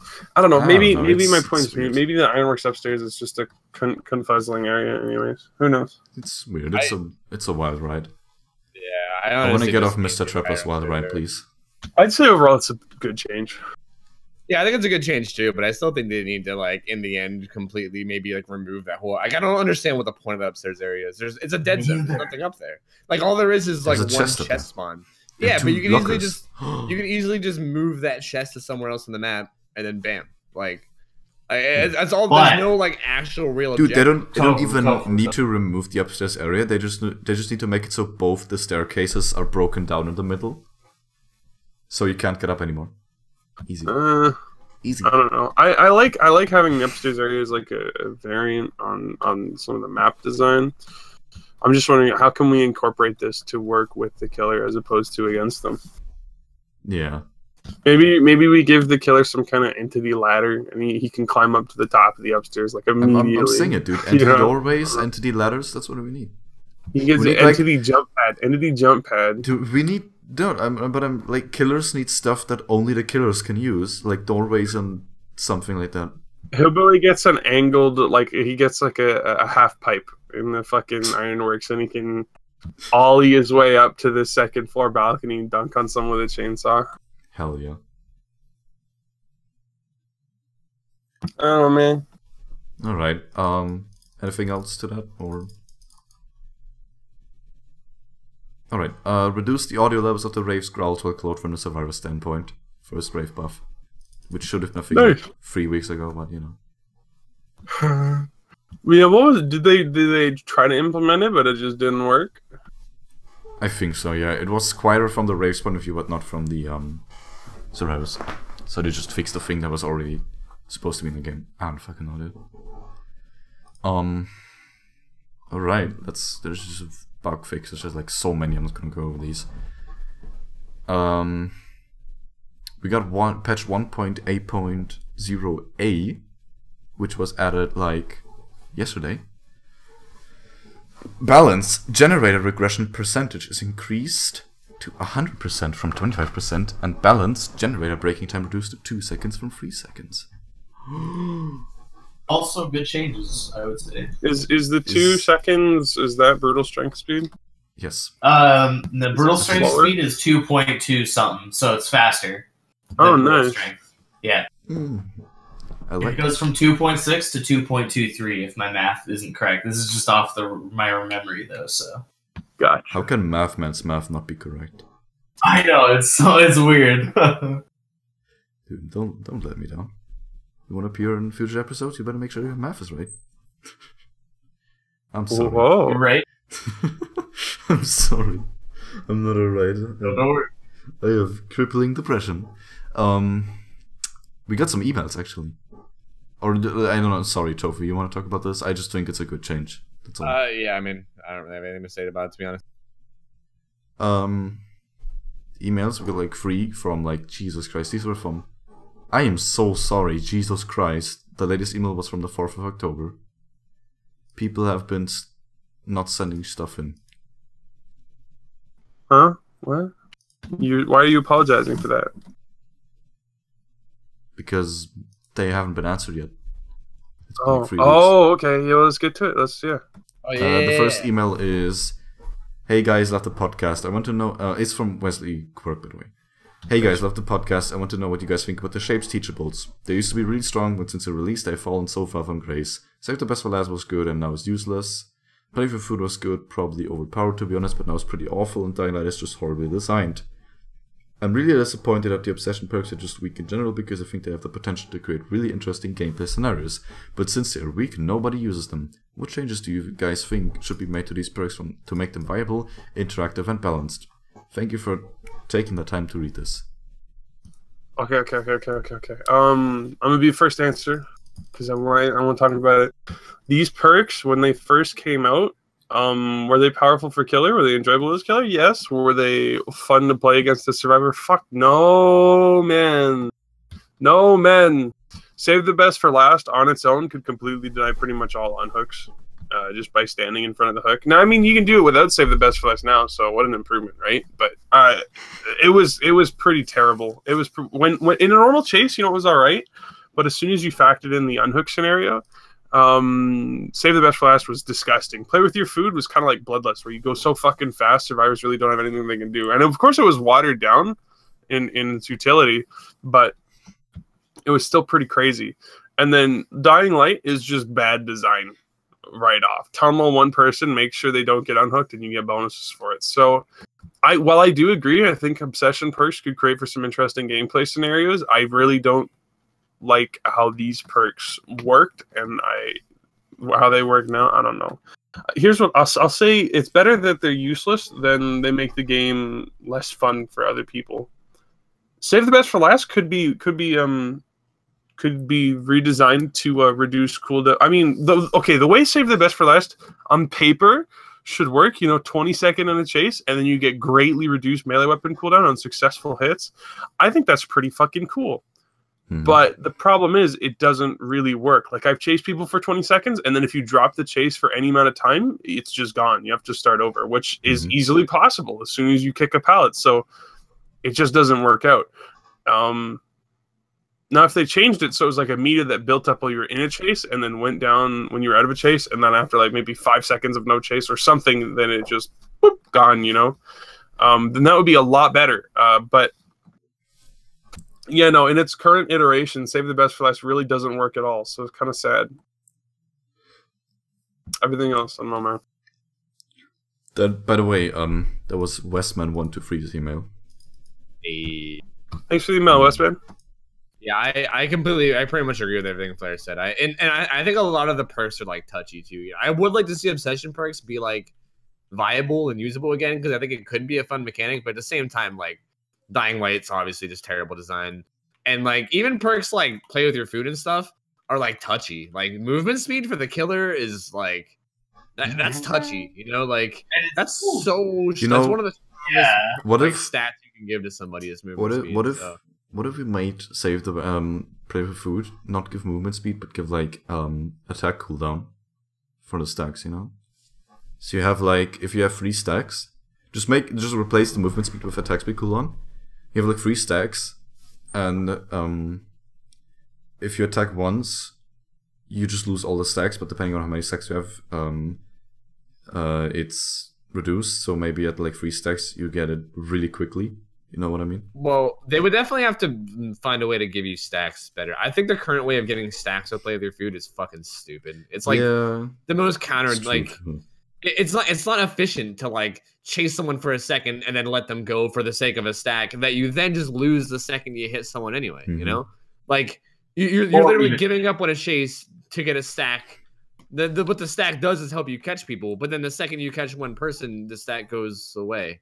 So you're basically giving up the chase to help out a little bit on the very next chase, and then it goes away. Like what the hell's the point of that? You might as well just chase the guy initially, If it was something like you gave up a chase on your obsession for a different kind of boost, I don't know what that boost would be, but a different kind of boost, and then that applies for a different amount of time. So instead of being lost on the hit, maybe it's for a minute you get this boost or whatever, and you stack it up and it gets pretty crazy.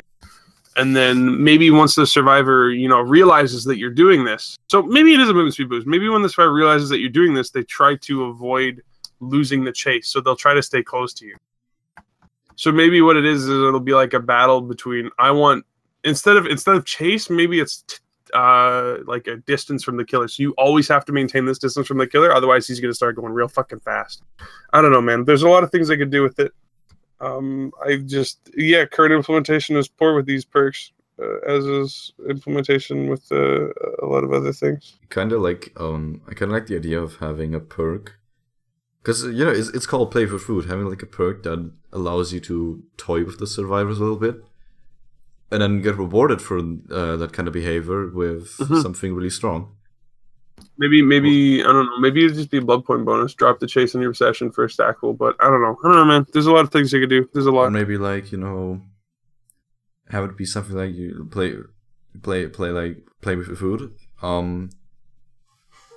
You ignore someone that's injured and go for someone that's healthy.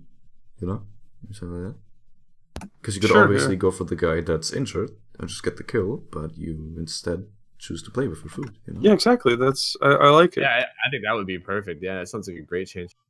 Like maybe hitting a healthy survivor while within like a proximity of an injured survivor or something, you get a token or some shit. You get a token. For each token you get like, maybe not blood point increase, I don't know about that. But like something that actually helps you in the game. You're like, maybe you fill a meter, and once you fill the meter, your next hit is like an instant down. I don't know. What if it gave you, like, when you did that, if we're staying on the movement speed example or cooldown, it gives you a small increase for a duration.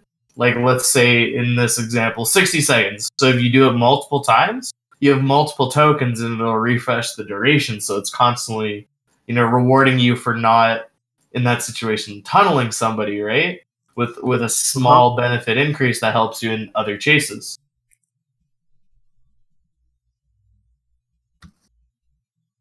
See, I don't know. Movement speed's touchy though. I don't know about movement speed. I don't movement know speed's always touchy. Yeah, I don't know if it should be movement speed. That's definitely sketchy, Honestly, for sure. I'm just saying, if in that example, with the base movement speed where it is. I think the game should be. They should just stick to a rule where movement speed should never be touched. I fucking agree. Thank you. Because I don't know. I think we've got perks like Sprint Burst and that are then, to an extent, balanced landing that just make chases so frustrating as a killer. Those are perks that they just didn't put enough thought into, like how it would impact the game. The number one I don't think we can tarnish that survivors are slower than killers. Allow me to propose a similar. Allow me to say movement speed should be handled with absolute fucking utmost care instead of just it can't happen, because obviously you can avoid these bad movement speed scenarios by saying no touch move speed, but at the same time I think there's some potential with some movement speed stuff. So like if the idea behind movement speed with play with your food was like, okay, so as a survivor you have to make a mistake and then the killer gets the movement speed, then you can prevent him from getting that scenario in the first place.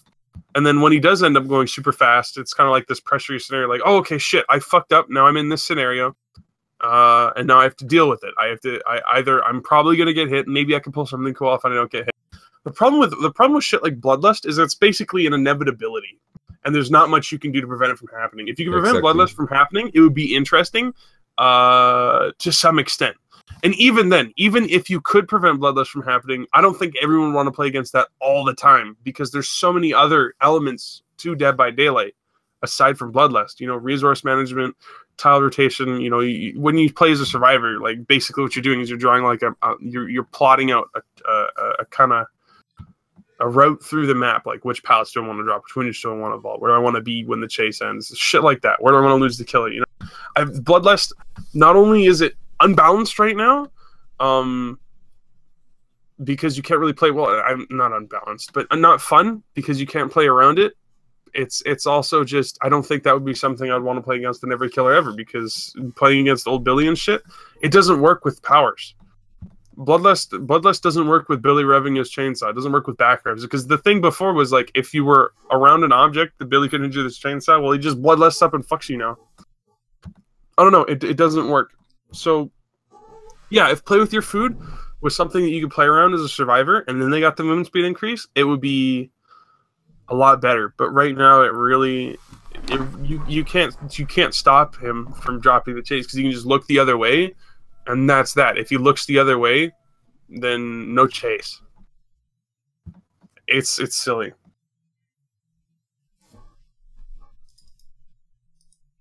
That was a lot, but yeah, you're right. I know. I touched many things. No, I mean, I to be fair, really, that's like why we got you on here, man. Because like you go on these really long sprees, and yeah, it's always right.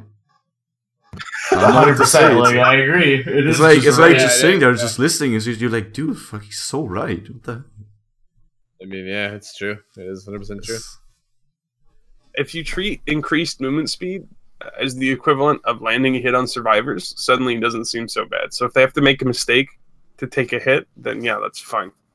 So that's how you would have to handle movement speed in the future.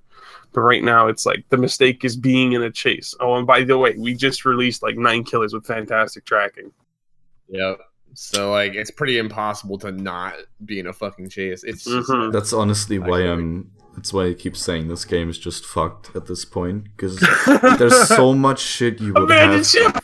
There's just so, like what you said, we have 9 killers with amazing tracking. There's so much shit that you would have to change and rework. You'd have to rebuild the game from the ground up at this point. By Daylight 2 beta, I'll beta test. I'll design, hire me, get me in there. But yeah, I mean, I still like this game. I still love this game. It's such a special game to me. It's like the most played game I've played in Steam, and it's been out for like a little over a year. Yeah. Dude. It's crazy. I've met so many people. I've met so many great people through this game. I've like gotten into so many great communities because of this game. Like I definitely can't say that. That's kind of why I'm still here. You know, if the community sucked, I'd be fucking. So many people I just really liked that I met through Dead by Daylight. So I can't say, man, fucking shit game. I wish I never spent like, I don't know, over $40 of game and DLC content on this. Like, I don't regret any penny I put into this game, but like at this point, I don't know, man. I mean, I don't talk to people that play this game as much as I used to anymore, just because I've been moving away from the game in a lot of ways. But when I did play the game, it was every day, multiple times every day. Same. I would hear people, yeah. I am so mad with this game. I am so frustrated with the state of this game. I want to have fun, but they just keep making changes, and I don't like it. You know, I don't like this, I don't like that. And I get that happens when you update a game. You know, not everyone's going to like the changes, but very little consideration seems to go into whether or not people are going to like the changes. It's just like, this is intended, this is unintended. It's like, yeah, man. Yeah, it's like people tell me when I go like, on Discord server, when I go like on huge rants about shit that just fucking infuriates me about the game. Like, man, why do you always bitch about this game? Just don't play. And it's like, but that's the thing. We don't play the game. We don't play the game. It's still. I don't play the game because it's such a mess. But I'm still here. Why am I still here then? Because I love the game and I want it to be good. That's why I keep making these suggestions. That's why all of us do. I mean, okay, Tofu still plays the game, but like, I play this game very rarely now. Hardly. Yeah, so. I don't even blame people that don't play the game anymore. Honestly, like.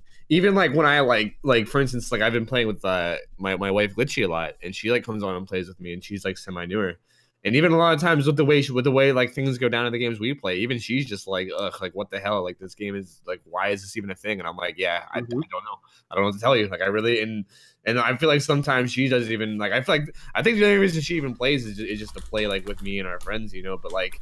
Honestly, like I don't feel like there's a reason for people to keep playing much anymore. Like I feel like once you get to the point where like you're used to the game, you're like maybe when you first start and everything's new, you know, you don't really give a shit about all the fucked up mechanics because you're brand new to the game. But you know, you need to have a reason for people to keep playing once they have like a few hundred to 1,000 hours, you know, because once the newness of the game wears off, and then you're just like, okay, now we're just getting to the point where we're just dealing with shitty game mechanics every game, and you know, like you're just dealing with the same bullshit every game. You have no reason to play at that point, you know, like it sucks. It's so bizarre when I've got someone in my Discord who's like new to the game, and I get questions from them every once in a while. I was like, okay, so I'm having a problem with this. I'm stuck in this scenario. What do I do? And then I say, there's nothing you can do. You know, okay, the killer's sitting in front of the hook. He's blocking me from unhooking my friend. What do I do? And I just say, there's nothing you can do. It's so fucking bizarre. It's I know. so bizarre. If anyone asks, okay, what can I do to avoid this scenario in the future? Or like, I mean, that can factor in, you know, in some games, sometimes there's very little you can do, right? But there's usually ways to avoid those undesirable scenarios, right? What do I do? How do I, you can usually give tips and advice.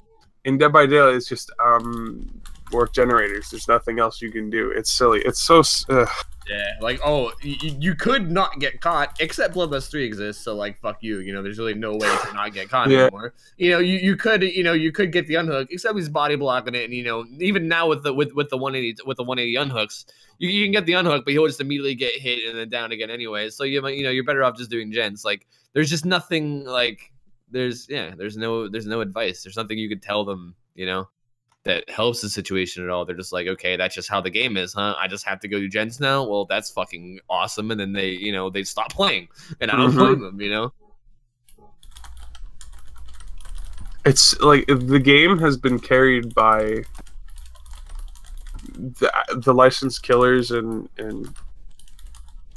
people are brought into the game by the atmosphere. They're looking for a multiplayer horror game. They see all these cool characters, these horror characters that have made their way into the game, and the game has existed off of the whole hide and seek horror element shit for so long. It's kept the game afloat. Commercially, the game's a success, but it's so fucking bad. I just think, okay, the cycle will never end, because if they keep adding licensed killers, or I mean, not even that, just having these licensed killers in the game, fans of the series will be like, wow, I never knew this. I could play as Leatherface. I fucking love Texas Chainsaw Massacre. So they buy Dead by Daylight and they get in and they play it, and it sucks, whatever. It's an eternal cycle, man, because the game has made lots of money and the players aren't leaving because of the fucking licensed killers and shit. Nothing's ever gonna get changed. But that's the thing, though. That's what pains me the most, is that I really think this game, like, okay, basically, I think the reason this game still has a decent player base is because of basically what you just said.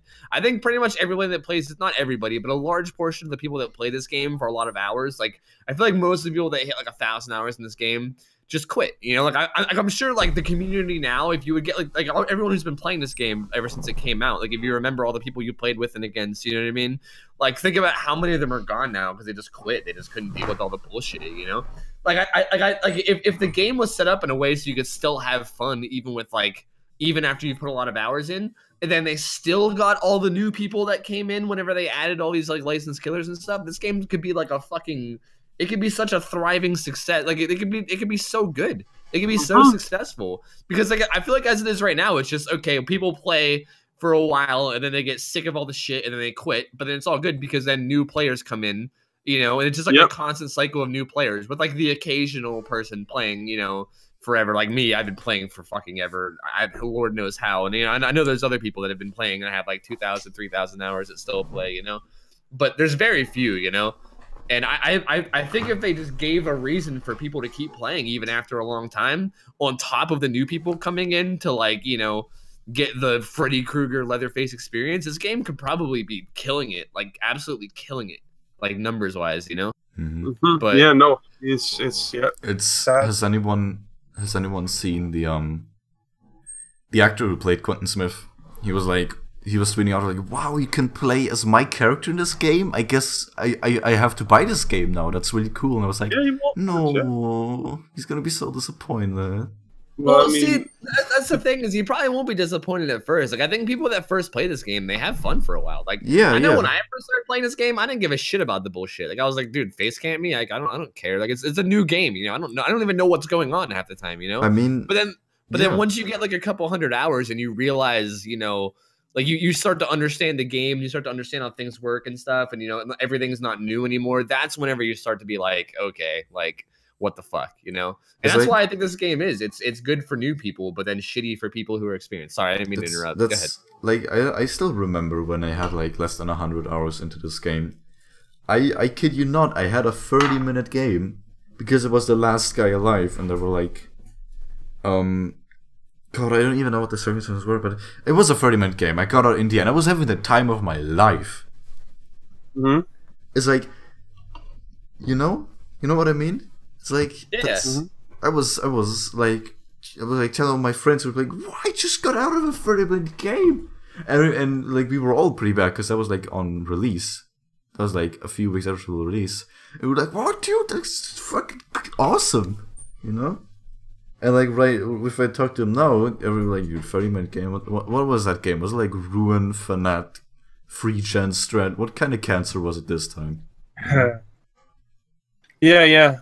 No, I mean, that's part of the problem is the devs think longer game time means better games for whatever reason. I don't know. Maybe it's a nice experience being in the game for longer. When you force it in there by just making gens take longer, it's not really. It's a drag. It turns into a fucking drag, is what it is. If it's because you're hiding for the killer for like 20 minutes and you never get found, like, wow, I'm really good at hiding, and then you power the gens and you get out of there, that's different. But if it's just I worked the gens for 20 minutes and I'm still not out of this fucking game, it hurts. Yeah, this because also adds to the fact that there's just so little to do as a survivor. And even as a killer, if you like don't find anyone, what do you do as a killer? You just like walk around the map, cool. Yeah. I'm a scary killer, look at me walking around the map not doing anything. I mean, in a perfect world, the cycle would be you chase someone, you down them, throw them on a hook, everyone comes to save you, injure a bunch of people, they're off gens healing, thinking about what they need to do next. That kind of shit. It should be like a hook cycle, Not so strong that it's impossible to do generators with how fast the killer downs you, but enough to keep people off of generators for the most part to extend games. At least one kudos I have to give to the devs for this game is like, asymmetrical games like 1 against 4 stuff has been tried before, and it's usually just ended up into one side being way stronger than the other. Like, usually it's like the guy playing the big scary monster is just way too powerful, and it's just not fun for the guys playing the prey. Yeah. I think they've got that down really well in this game, whereas both sides feel kind of... It doesn't horrible. Feel like... God damn it, dude. Why are you like this? I think... He's right. That's the worst part. No, yeah, I was gonna say, like, I agree with. I kind of like if you're trying to say that it feels balanced on both sides. Like, I kind of disagree, to be honest. I wasn't gonna say it feels balanced on both sides, but it doesn't feel like. I think they got it right, sort of, with survivors being stronger than the killer. That's good.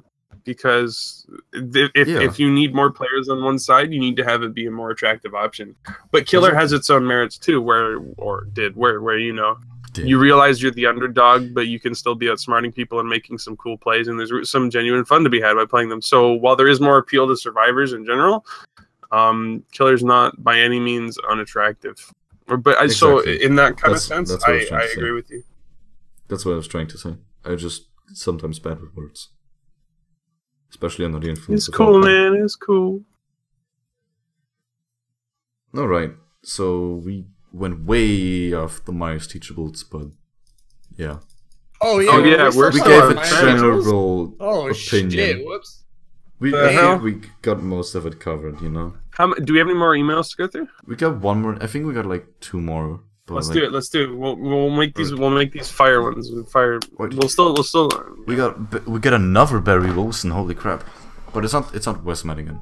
So all right. Much love for you all and the podcast. Questions. Nurse.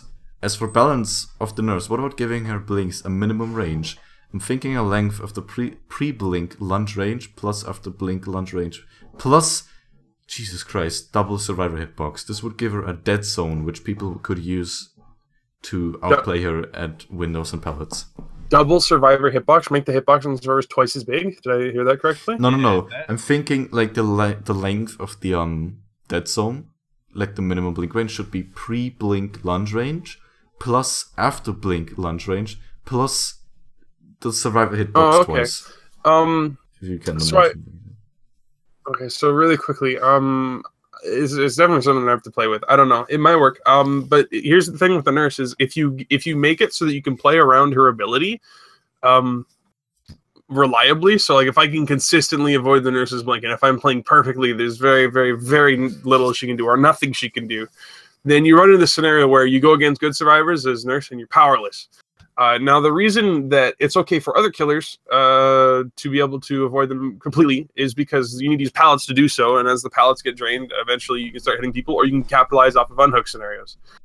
So that's the thing with the nurse is pallets don't factor in with her, so she doesn't ramp up over time. So if you make it, you can counter her power, and she doesn't get stronger by breaking pallets, and you don't need to drop pallets to avoid her, then, yeah, I don't know. She's a curious case. It wouldn't really work out. So she's always either going to be too strong or too weak in some sense with the way she's designed. So that might work to provide some kind of counterplay. There are always things, you know, if almost any kind of nerf you add to the nurse will make her better to play against, I guess. You can always make it less painful to play against her. I don't know if this would make her useless or if it would make her better to play against. It's hard to say. Someone I have to play against, but it's an interesting idea. I agree. I still feel like as nurse, you pretty much need like an entire rework. Sadly, I don't think like any changes like that are gonna like fix her. Like it might help. It might make it like a little bit better, like for the meantime kind of deal. But yeah, I feel like in the end she needs like a whole rework. Sadly, I mean it sucks that that's what she needs, but I think it really is. I think you pretty much summed it up the best right there. I don't think I really have anything to add. A potential rework I can think of would be to add more counterplay to the blinks, and then make it so that hiding from her actually has an effect. You know, she can run how many tracking perks right now, how many fucking game regression perks right now. You would need to add something that allows people to play around her in decent time. So not only is she not fun to play against, she's unbalanced right now because, you know, the only way to deal with her is hide, and you can't really hide from her, especially with blood and shit. You know, there needs to be more opportunities to drop the chase or to prevent it from happening if you want to be able to play around her. So that's one potential is, you know, she's always really strong in the chase, but you can kind of prevent chases from happening better. Mm-hmm. Whereas right now you really can't prevent her from finding you. So there you go. Mm-hmm. The thing, my 2 cents. That'd be part of the rework, I think. The thing though about that kind of thing is, if you think about it, if you say like that, where you have your stealth games, just as an example. Like usually stealth games are like, oh, the enemies have like a detection meter, and if they see you for like 2 seconds, you get found. You still have to think about that, like the nurse is a real player, and if they see like your foot or something, then they already found you. You know? Yeah. So you know that's just my 2 cents.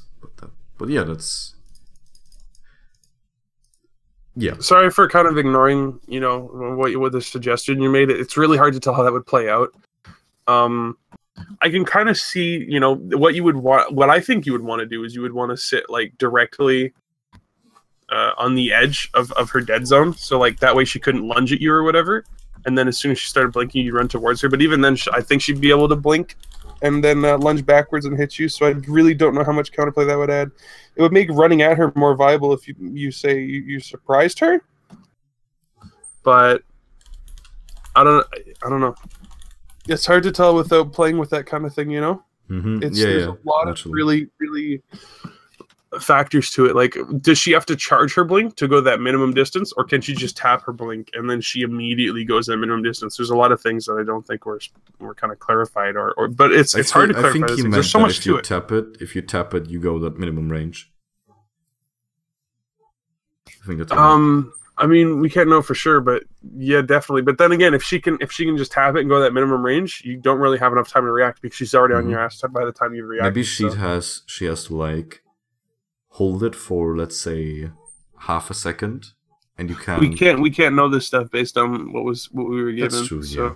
So you know, it's just. We want the nurse to get better too. So the next part of the email is about Franklin's demise.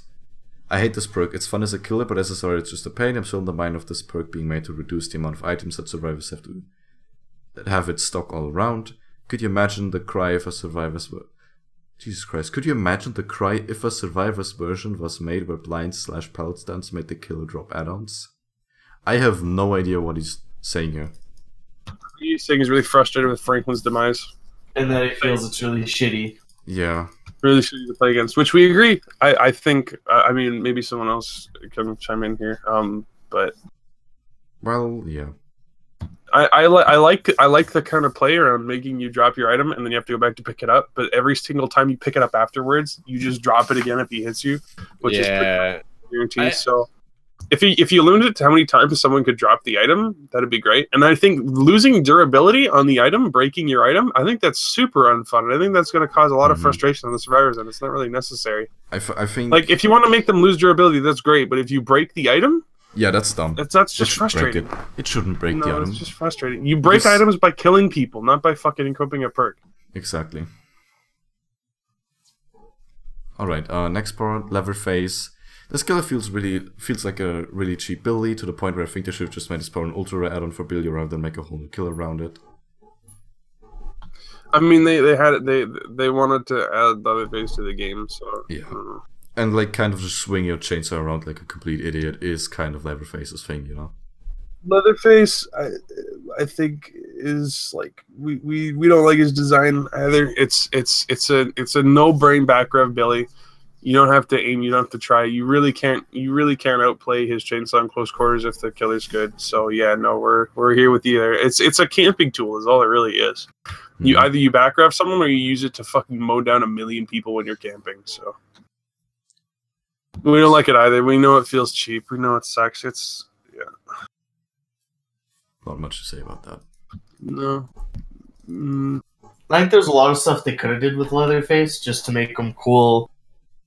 Let's say around like if you're getting power loop, so he doesn't just get power loop over and over, and his chainsaw is just worse. Like it's just an easy worse Billy than every way. And I think like you could make Leatherface excel at other things, like if he had more acceleration or speed during his sprint, you could actually pull out chainsaw to pallet and be like, oh shit, you know this guy has X distance on me. So he's gonna hit me in this pallet loop. But right now it's like, oh no, he's just fucked. He's an idiot. Honestly, I would have not. I actually think if they would have just made Leatherface skin literally just a Billy reskin. Better for everyone that way. Because you think if you think about him that, running around at light speed doesn't make sense. But yeah, they can still add their licensed killers. Just like make them reskins of other killers, and we get more original killers with like cool powers. I wouldn't complain, dude. If that was the case, we wouldn't have the complete abomination that Leatherface is right now. We'd have a cool Billy reskin. Just like give you the option when you're playing Billy, like play as Billy or play as Leatherface. What if Leatherface is the current Billy, and then we bring back old Billy with the flick for normal Billy? And it's crazy, right? Honestly, I like your idea. If you made him a reskin, I mean, would it be accurate to how Leatherface kind of works? Not really. I don't know. Maybe there would be problems there with the licensing. You know, they're talking to people. Well, we want to make him run around the map at 100 miles an hour, and they're like, no. Leatherface doesn't do that. He goes on a rampage. That's stupid. I don't know. But like, come on, dude. But yeah, I don't know, man. I mean, I think it more just comes down to the fact that they should have made LF better. Like, I think saying that he should just be a reskin of Billy is more just us saying, well, his design sucks. But yeah, I think if they would have made his design good, we wouldn't even be having this discussion at all. We'd just be like, oh, cool, new killer. I would have honestly found it also really cool if, like, that's what I'm saying. I'm not saying Freddy's like a bad design. He's definitely not as bad as Leatherface's design. But if they made Kruger like a Wraith reskin. We just play Kruger and you're the Wraith. And you play him, he like goes around invisible, and then when you unclose, he goes and then he just appears, you know. Way to get out of making bad design, but like if they just didn't suck at designing killers, then yeah. True. But now that I said that, I actually kind of want a rave reskin of Freddy. I mean, it's just it is a way to fix the problems, I guess.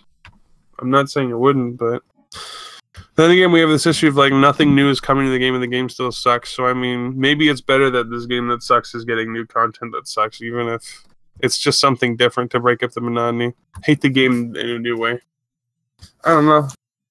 I mean, yeah, as you said, no, we wouldn't even have to. I wouldn't even suggest the idea of reskins if Leatherface didn't exist, you know, or like if Leatherface wasn't. If they were just good at designing killers. That's what I'm saying. Pretty much. Any more emails? We got one more, I think.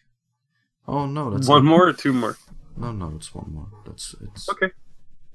Oh wait, there is one more. One more? Yeah, it's called "There Should Be More Mechanics for Escaping the Killer. Variety is a Spice of Life." Hey guys, love the podcast. Love listening to the guys talk about the game we're all hopelessly addicted to. I don't know about that. I made a Reddit thread a while back about adding more chase escape mechanics besides pallets. I don't know if you guys ever saw it. I'd like to hear your opinions on it and maybe on ideas. Pallets just really seem stale to me after 1.5k hours. Click the link. No. That's awesome. That's great, because what this is this so not only does this reinforce the idea of resources as like a central game mechanic. You know, you as a killer you burn resources, but it also adds variety to how like chases will be conducted. Things you have to think about when you're burning resources. So like instead of just dropping pallets, you know, you could drop like maybe a barrel of water, and it makes the ground slippery. And then or maybe it's tar or something. The killer gets his feet sticky. You know, different resources on the map to burn. Maybe there's like a zip line that gets you from one location to another really quickly, but it breaks after one use. Or like a rope you climb up, or a ladder, but then it shatters after you use it. So like these temporary ways to avoid the killer. But they're limited. So eventually the map does become a dead zone. This is something the core of Dead by Daylight's core mechanics haven't been touched. It's still windows and pallets and hooks, and that's it. The tree trunk has not been touched at all. The game is the same. After a year and a bit, all they've done is add new kind of like flavor perks to kind of change up how this core game plays out. It hasn't really received any changes like that, and that's a direction they could take with the game. You know, if they feel like, okay, well, perks are getting stale, we're running out of things to do with perks here. Maybe you should try adding these new. I don't want to say palette reskins. New resources. We'll call them resources. New resources. Maybe you should focus on adding actual new elements to the gameplay instead of trying to fucking cram in 3 different perks every patch. Make one good perk for killer, for survivor, and then just fucking, I don't know. There's like a Reddit post attached to the email with like a whole lot of ideas. So. Well, yeah, I mean, that's. I think this is something that Dead by Daylight needs, because this is a way to make the game more enjoyable. You could do a lot of cool stuff. Like, imagine if you could, it's like a lever. You pull the lever, and it opens up a fucking trap door. And then if the killer is on it, when you pull the trap door, he gets sent into the basement. And then once it's open, there's so many fucking cool things you could do. Maybe you got like a bunch of barrels built up, and then you open a hatch, and the barrels drop down. And if the killer gets hit by the barrels, he rolls away or something. I don't know. There's so many fucking cool things. And then we don't have any movement modifiers. There's no movement modifiers on the ground. Where like maybe a slippery walkway. So like if you're Billy and you hit the slippery walkway, it carries you in that direction. But at the end of it, you could chainsaw forward, like drift, or maybe forward you move faster in one direction and slower in the other direction. All these things haven't even been worked on. They tried a little bit of an idea of like modifying maps where you complete a generator and doors open, and that's I hate the term step in the right direction, but that's actually a fucking step in the right direction, because it's exploring new map design opportunities. It's adding new dynamic areas of interest to the map. Things you have to think about. You could totally open the store. Do I not want to open the store? You could totally. Which is why it's so sad when they don't fucking add anything to the game and they just make it worse. So much they could do. So I guess my summary is, I think your ideas are whatever they are. I need to read through the post, but if you're saying what I think you're saying, read it, but okay. Really fucking cool.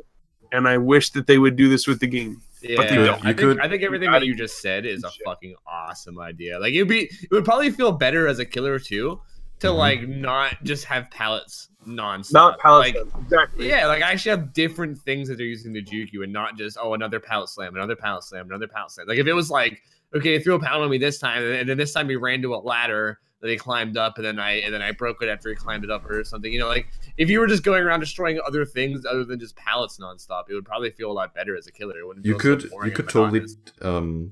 tie that Also, into. it would be better to lose a killer with some of those things, like climbing up onto the second floor. You know, you'd have more line of sight broken or whatever. I don't know.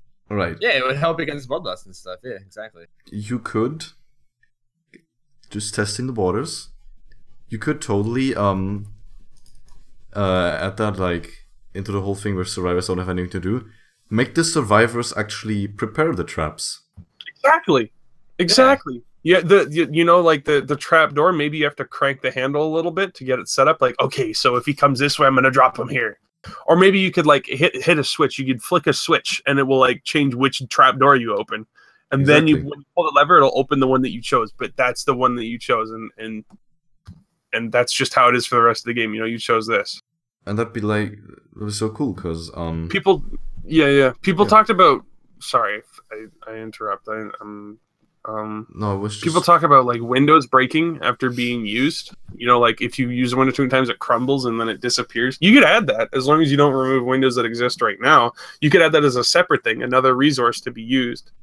Like for example, there's a window on the new map, and right now Entity Blocker is the kind of fucking shitty half-assed band-aid mechanic that makes that kind of thing acceptable. I don't know if you guys know what I'm talking about. It's kind of safe to vault back and forth. It's like this picket fence outside the school. Yeah, I think I know. And it's just long enough to be safe so that if you didn't have bloodlust or window blocker, that window would be a problem. But a window like that, you know, maybe the picket fence crumbles after you vault it 3 times. And that way that window doesn't become as much of a problem. You know, you can force them to break it or whatever, you know. Like, they could do that with some windows. Not all windows need it, but some windows could use it. I don't know. Yeah, I think, I don't know, just lazy. There's so many. I bet they'd have a fucking field day with this kind of shit too. The biggest thing with it is it would take more resources to develop. Oh please, they've made so many sales. Yeah, I mean, yeah. I'm not like a game dev, and I don't know how that shit works. You know, I have no idea how hard it would be to finance that shit. But assuming if they could afford it, that would be like amazing. Like if it is possible at all for them to like, you know, maybe hire a bigger team and get more resources so that they can do changes like that, then that would be fucking amazing. This game would be like legit. Honestly, like it would be amazing. It would be so good. If a game like that came out like tomorrow, I would quit this game so fast and play that game immediately. Honestly, you know, I think that's what last year kind of seems like to be doing. Yeah, it seems like that's their general direction. I'm kind of worried about their team as well, but I think that's another topic. Yeah, some of the way they've been communicating and releasing trailers and stuff is, it seems kind of I don't know. I can't speak. Like? If the game hasn't come out, I have no faith in it. Yeah, but what does it seem like? I don't know what you're talking about. How are they presenting it? There was something. So partially speaking out of my ass, forgive me, but because in the blog post I've read, they were like delaying the alpha because they didn't feel like it was ready yet. Which is like, honestly, it's always good to hear that if developers delay stuff because they think it wasn't ready yet. I don't know. That just kind of shows that they're at least kind of concerned about how people think how high quality it is. Going back to Dead by Daylight on the resources thing, like if they got more things right the first time around and didn't spend 9 years reiterating shit because they didn't get it right the first time, they'd have a lot more time to develop these new mechanics. That's 100% true, honestly. Like, if they would stop putting time and effort into things that are bad ideas too, like things like bloodlust and stuff. Oh my god, you're just digging the grave deeper, dude. Yeah, like I should have never been pouring more and more salt into the wound. Yeah, it should have never been worked on to begin with, you know. And then they wasted all the resources making it, and now it's like a shitty mechanic that's probably gonna end up hopefully being removed one day. I mean, I don't think they want to remove it, but like, you know. That's exactly it. Like, if you would not put time into things, like, it more just comes down to them not really knowing what's best for the game. You know, how many cubes? How many cubes do we got? How many cubes have you heard of? Wraith Cube, Myers Cube, Chainsaw Cube. How many cubes? Heck, are we working through right now? We got the what was it? The Giga Cube or I don't know. And then we got the matchmaking cube recently, which they did and it didn't work out. It's like all this these time bandit revising old game fixes. mechanics that didn't need to happen if you got it right the first time. And I understand that getting stuff right the first time is hard. I by no means am I trying to undermine how difficult it can be to be a game developer at times. Like, just if you're listening to what we're saying here, we're saying a lot of negative shit, and that can be that can have a huge impact on you, you know, on your motivation. Like, these guys are saying terrible things about the game, like they hate me, or it's really frustrating working so hard on this, and then it just gets bashed. But I'm not trying to. Yeah, I don't know. But we want to have fun playing your game. We love your game. We just want to be able to enjoy it. You know, we're passionate about it. Know that we don't really. I don't think you can really hate much of an individual. One name comes to mind, but I don't think you can really. I don't know. That's what I was gonna. I wanted to say something. It's like all these bandit fixes. They just feel like stuff like Bloodlust. It's just, oh man, how do we stop pellet looping? Instead of actually like thinking about it, they were just like, just make killers move faster after time. Fast as fuck. It's like, that just seems so lazy to me. That just, I don't want to call them out or anything. I just want to that's kind of a thing I want to be proven wrong in. Well, it's a hard. Here's the thing: is Dead by Daylight is like. That just shows to me that or that just feels like they weren't even really trying, you know. You're kind of right.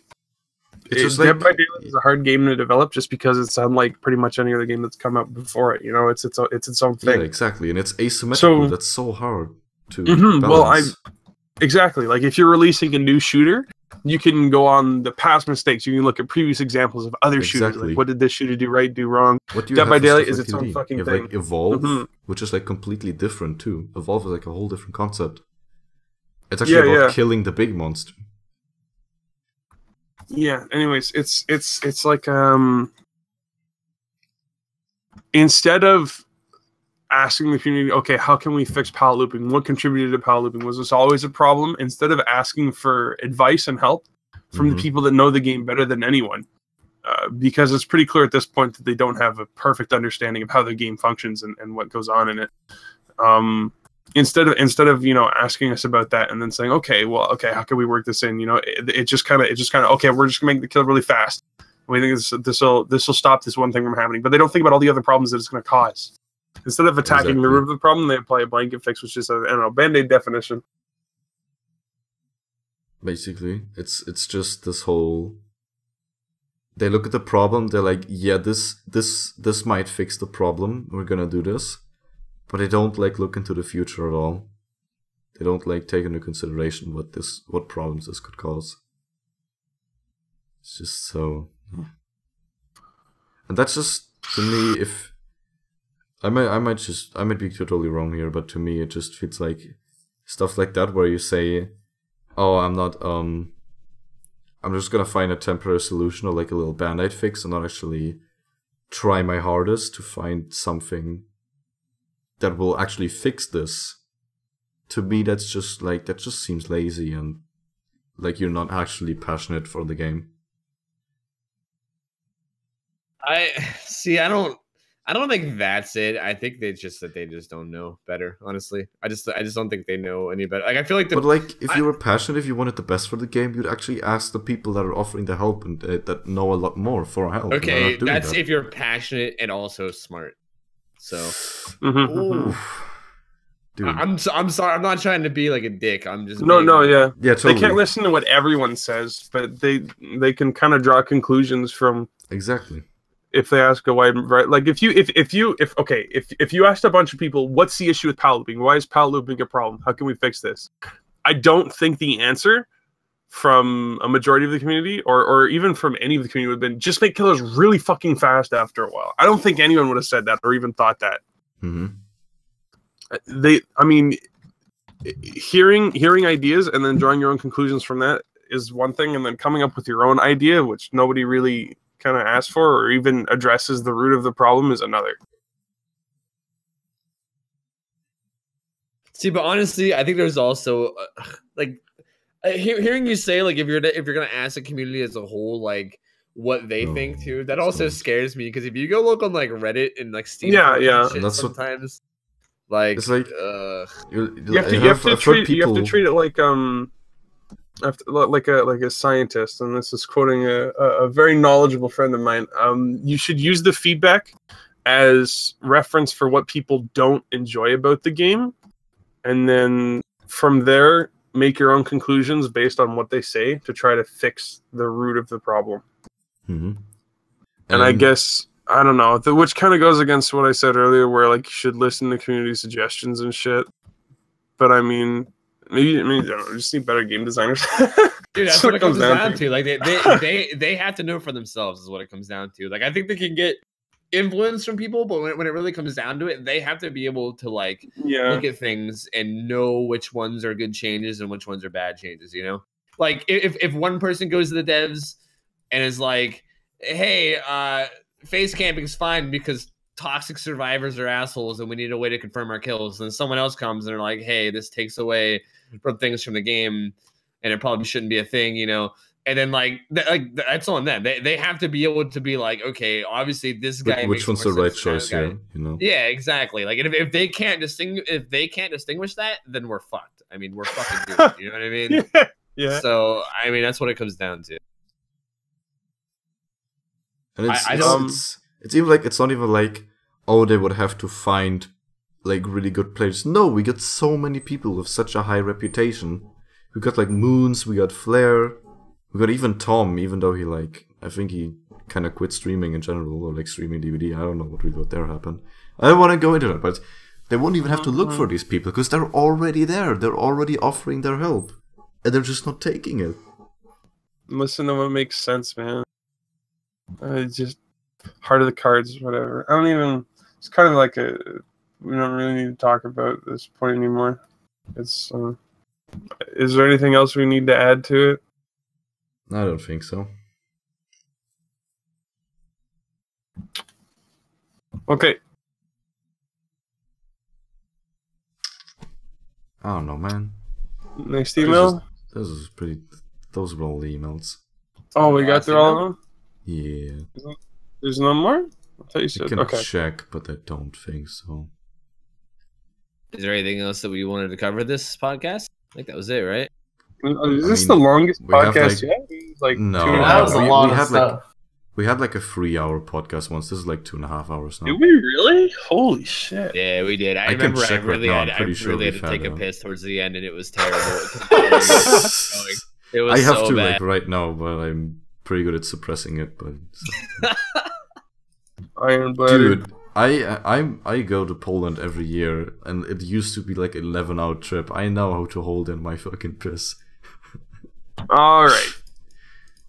Checking. Good to know. Good to know. No, this is the longest one yet. This is the longest one yet. We are. Yeah. I mean, we still have the list of things that the guy wanted in the game for escaping the killer. Should I like at least go over them? I mean, you can just drop them. I don't think we need to really add too many thoughts. But sure, do it. Alright, just number 1. Narrow areas that only survivors can get through, but if they aren't fast enough, the killer can reach in and catch them. Number 2. Throw down shelves or bookcases that the killer has to either climb over or kick out of the way. Should take some time since it's heavy and also won't be a reskin of pellets. Doors. Stop judging me, this isn't Friday the 13th. Think more Outlast style. Would take a long time for the kill to break down, depending on if you locked or barricaded it with a shelf or something, but you have more difficult time trying to escape the room. You should even risk hiding in a locker or something, or we could even just make them a reskin of pallets except they block line of sight for a brief moment. Number 4, cave-ins would require a sealing of some sort. Area would be triggered a certain way, then pathway could become unusable. If you manage to time it right, the killer would be stunned by the fallen debris, but you can take damage from it as well. The killer could also be too close to you and not be affected at all. One way, similar to Windows. Sorry, no, go on. Number 5, one way, similar to windows with a small drop-off. Could have a cover or shutters over them to make it a blind vault, but you can't go back through since they only open one way. Number 6, low bridge areas. Basically, you can only crawl or crouch through these depending on how long it is. Killer can catch you if you're not fast enough, or you don't get a head start. Some areas can act like windows, except you can slide under them with a good head start, like a garage door. Number 7, killers only. Entity block doors/windows. The entity will block these paths for survivors, but will open up only for killers every X amount of time. Number 8, environmental hazards. Areas that are obviously hazardous, heavy machinery, precocious areas, Jesus Christ, what the hell? What have you. Could cause damage if you aren't already injured. Some can also just trigger a noise notification, knocking something over or breaking something like a dish. We can also have things like pipes that blow scalding hot steam every once in a while. Can obstruct vision or even cause damage if so desired. Number 9, repair to open. We already sort of have this with the treatment sphere and gas haven. And I feel like this concept has a lot more applications and restrictive elements. Can have a lot, sorry. And the last one, climb over it. Chain link fence or ladder type thing that would take time to get over. Once again, if you don't get up and over in time, you're screwed. I think the dude's really afraid of palette reskins, just because he doesn't want to make palette reskins. So some of them are, but I mean, there's one where you like slide under something or whatever. Survivors can pass through, but killers can't. That's kind of like Windows.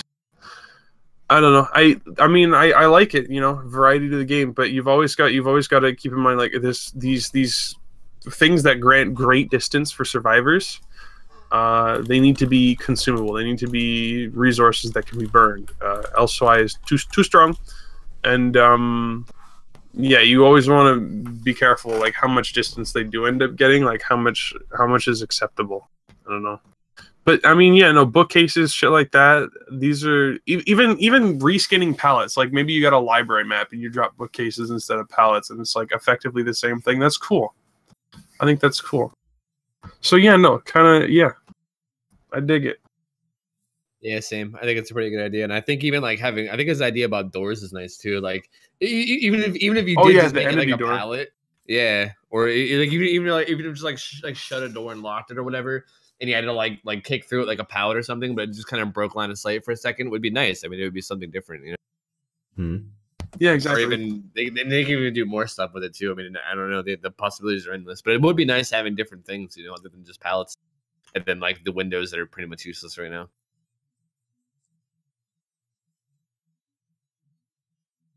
Well, I just wanted to say personally, I think that things editing like that are specifically new, that possibly take into like actually changing new maps. I don't know. I don't like that because I think maps already have enough fucking problems that need to already be done. Is that time spent on maps and things that could use the resource should just be used for making the game not shitty on all the other maps, you know? I agree. I think before they make any new maps, they should be working on this. Like, I don't know. It's like Matt. I just want Matt Walker to go like work on every other map and be like, all right, this one seems better. You know, hey, that window's fucking bullshit. Let's get rid of it. Let's make it less bullshit. That's a personal gripe, though. So I don't know if anyone feels the same. No, I agree. I completely agree. Yeah, that makes a lot of sense.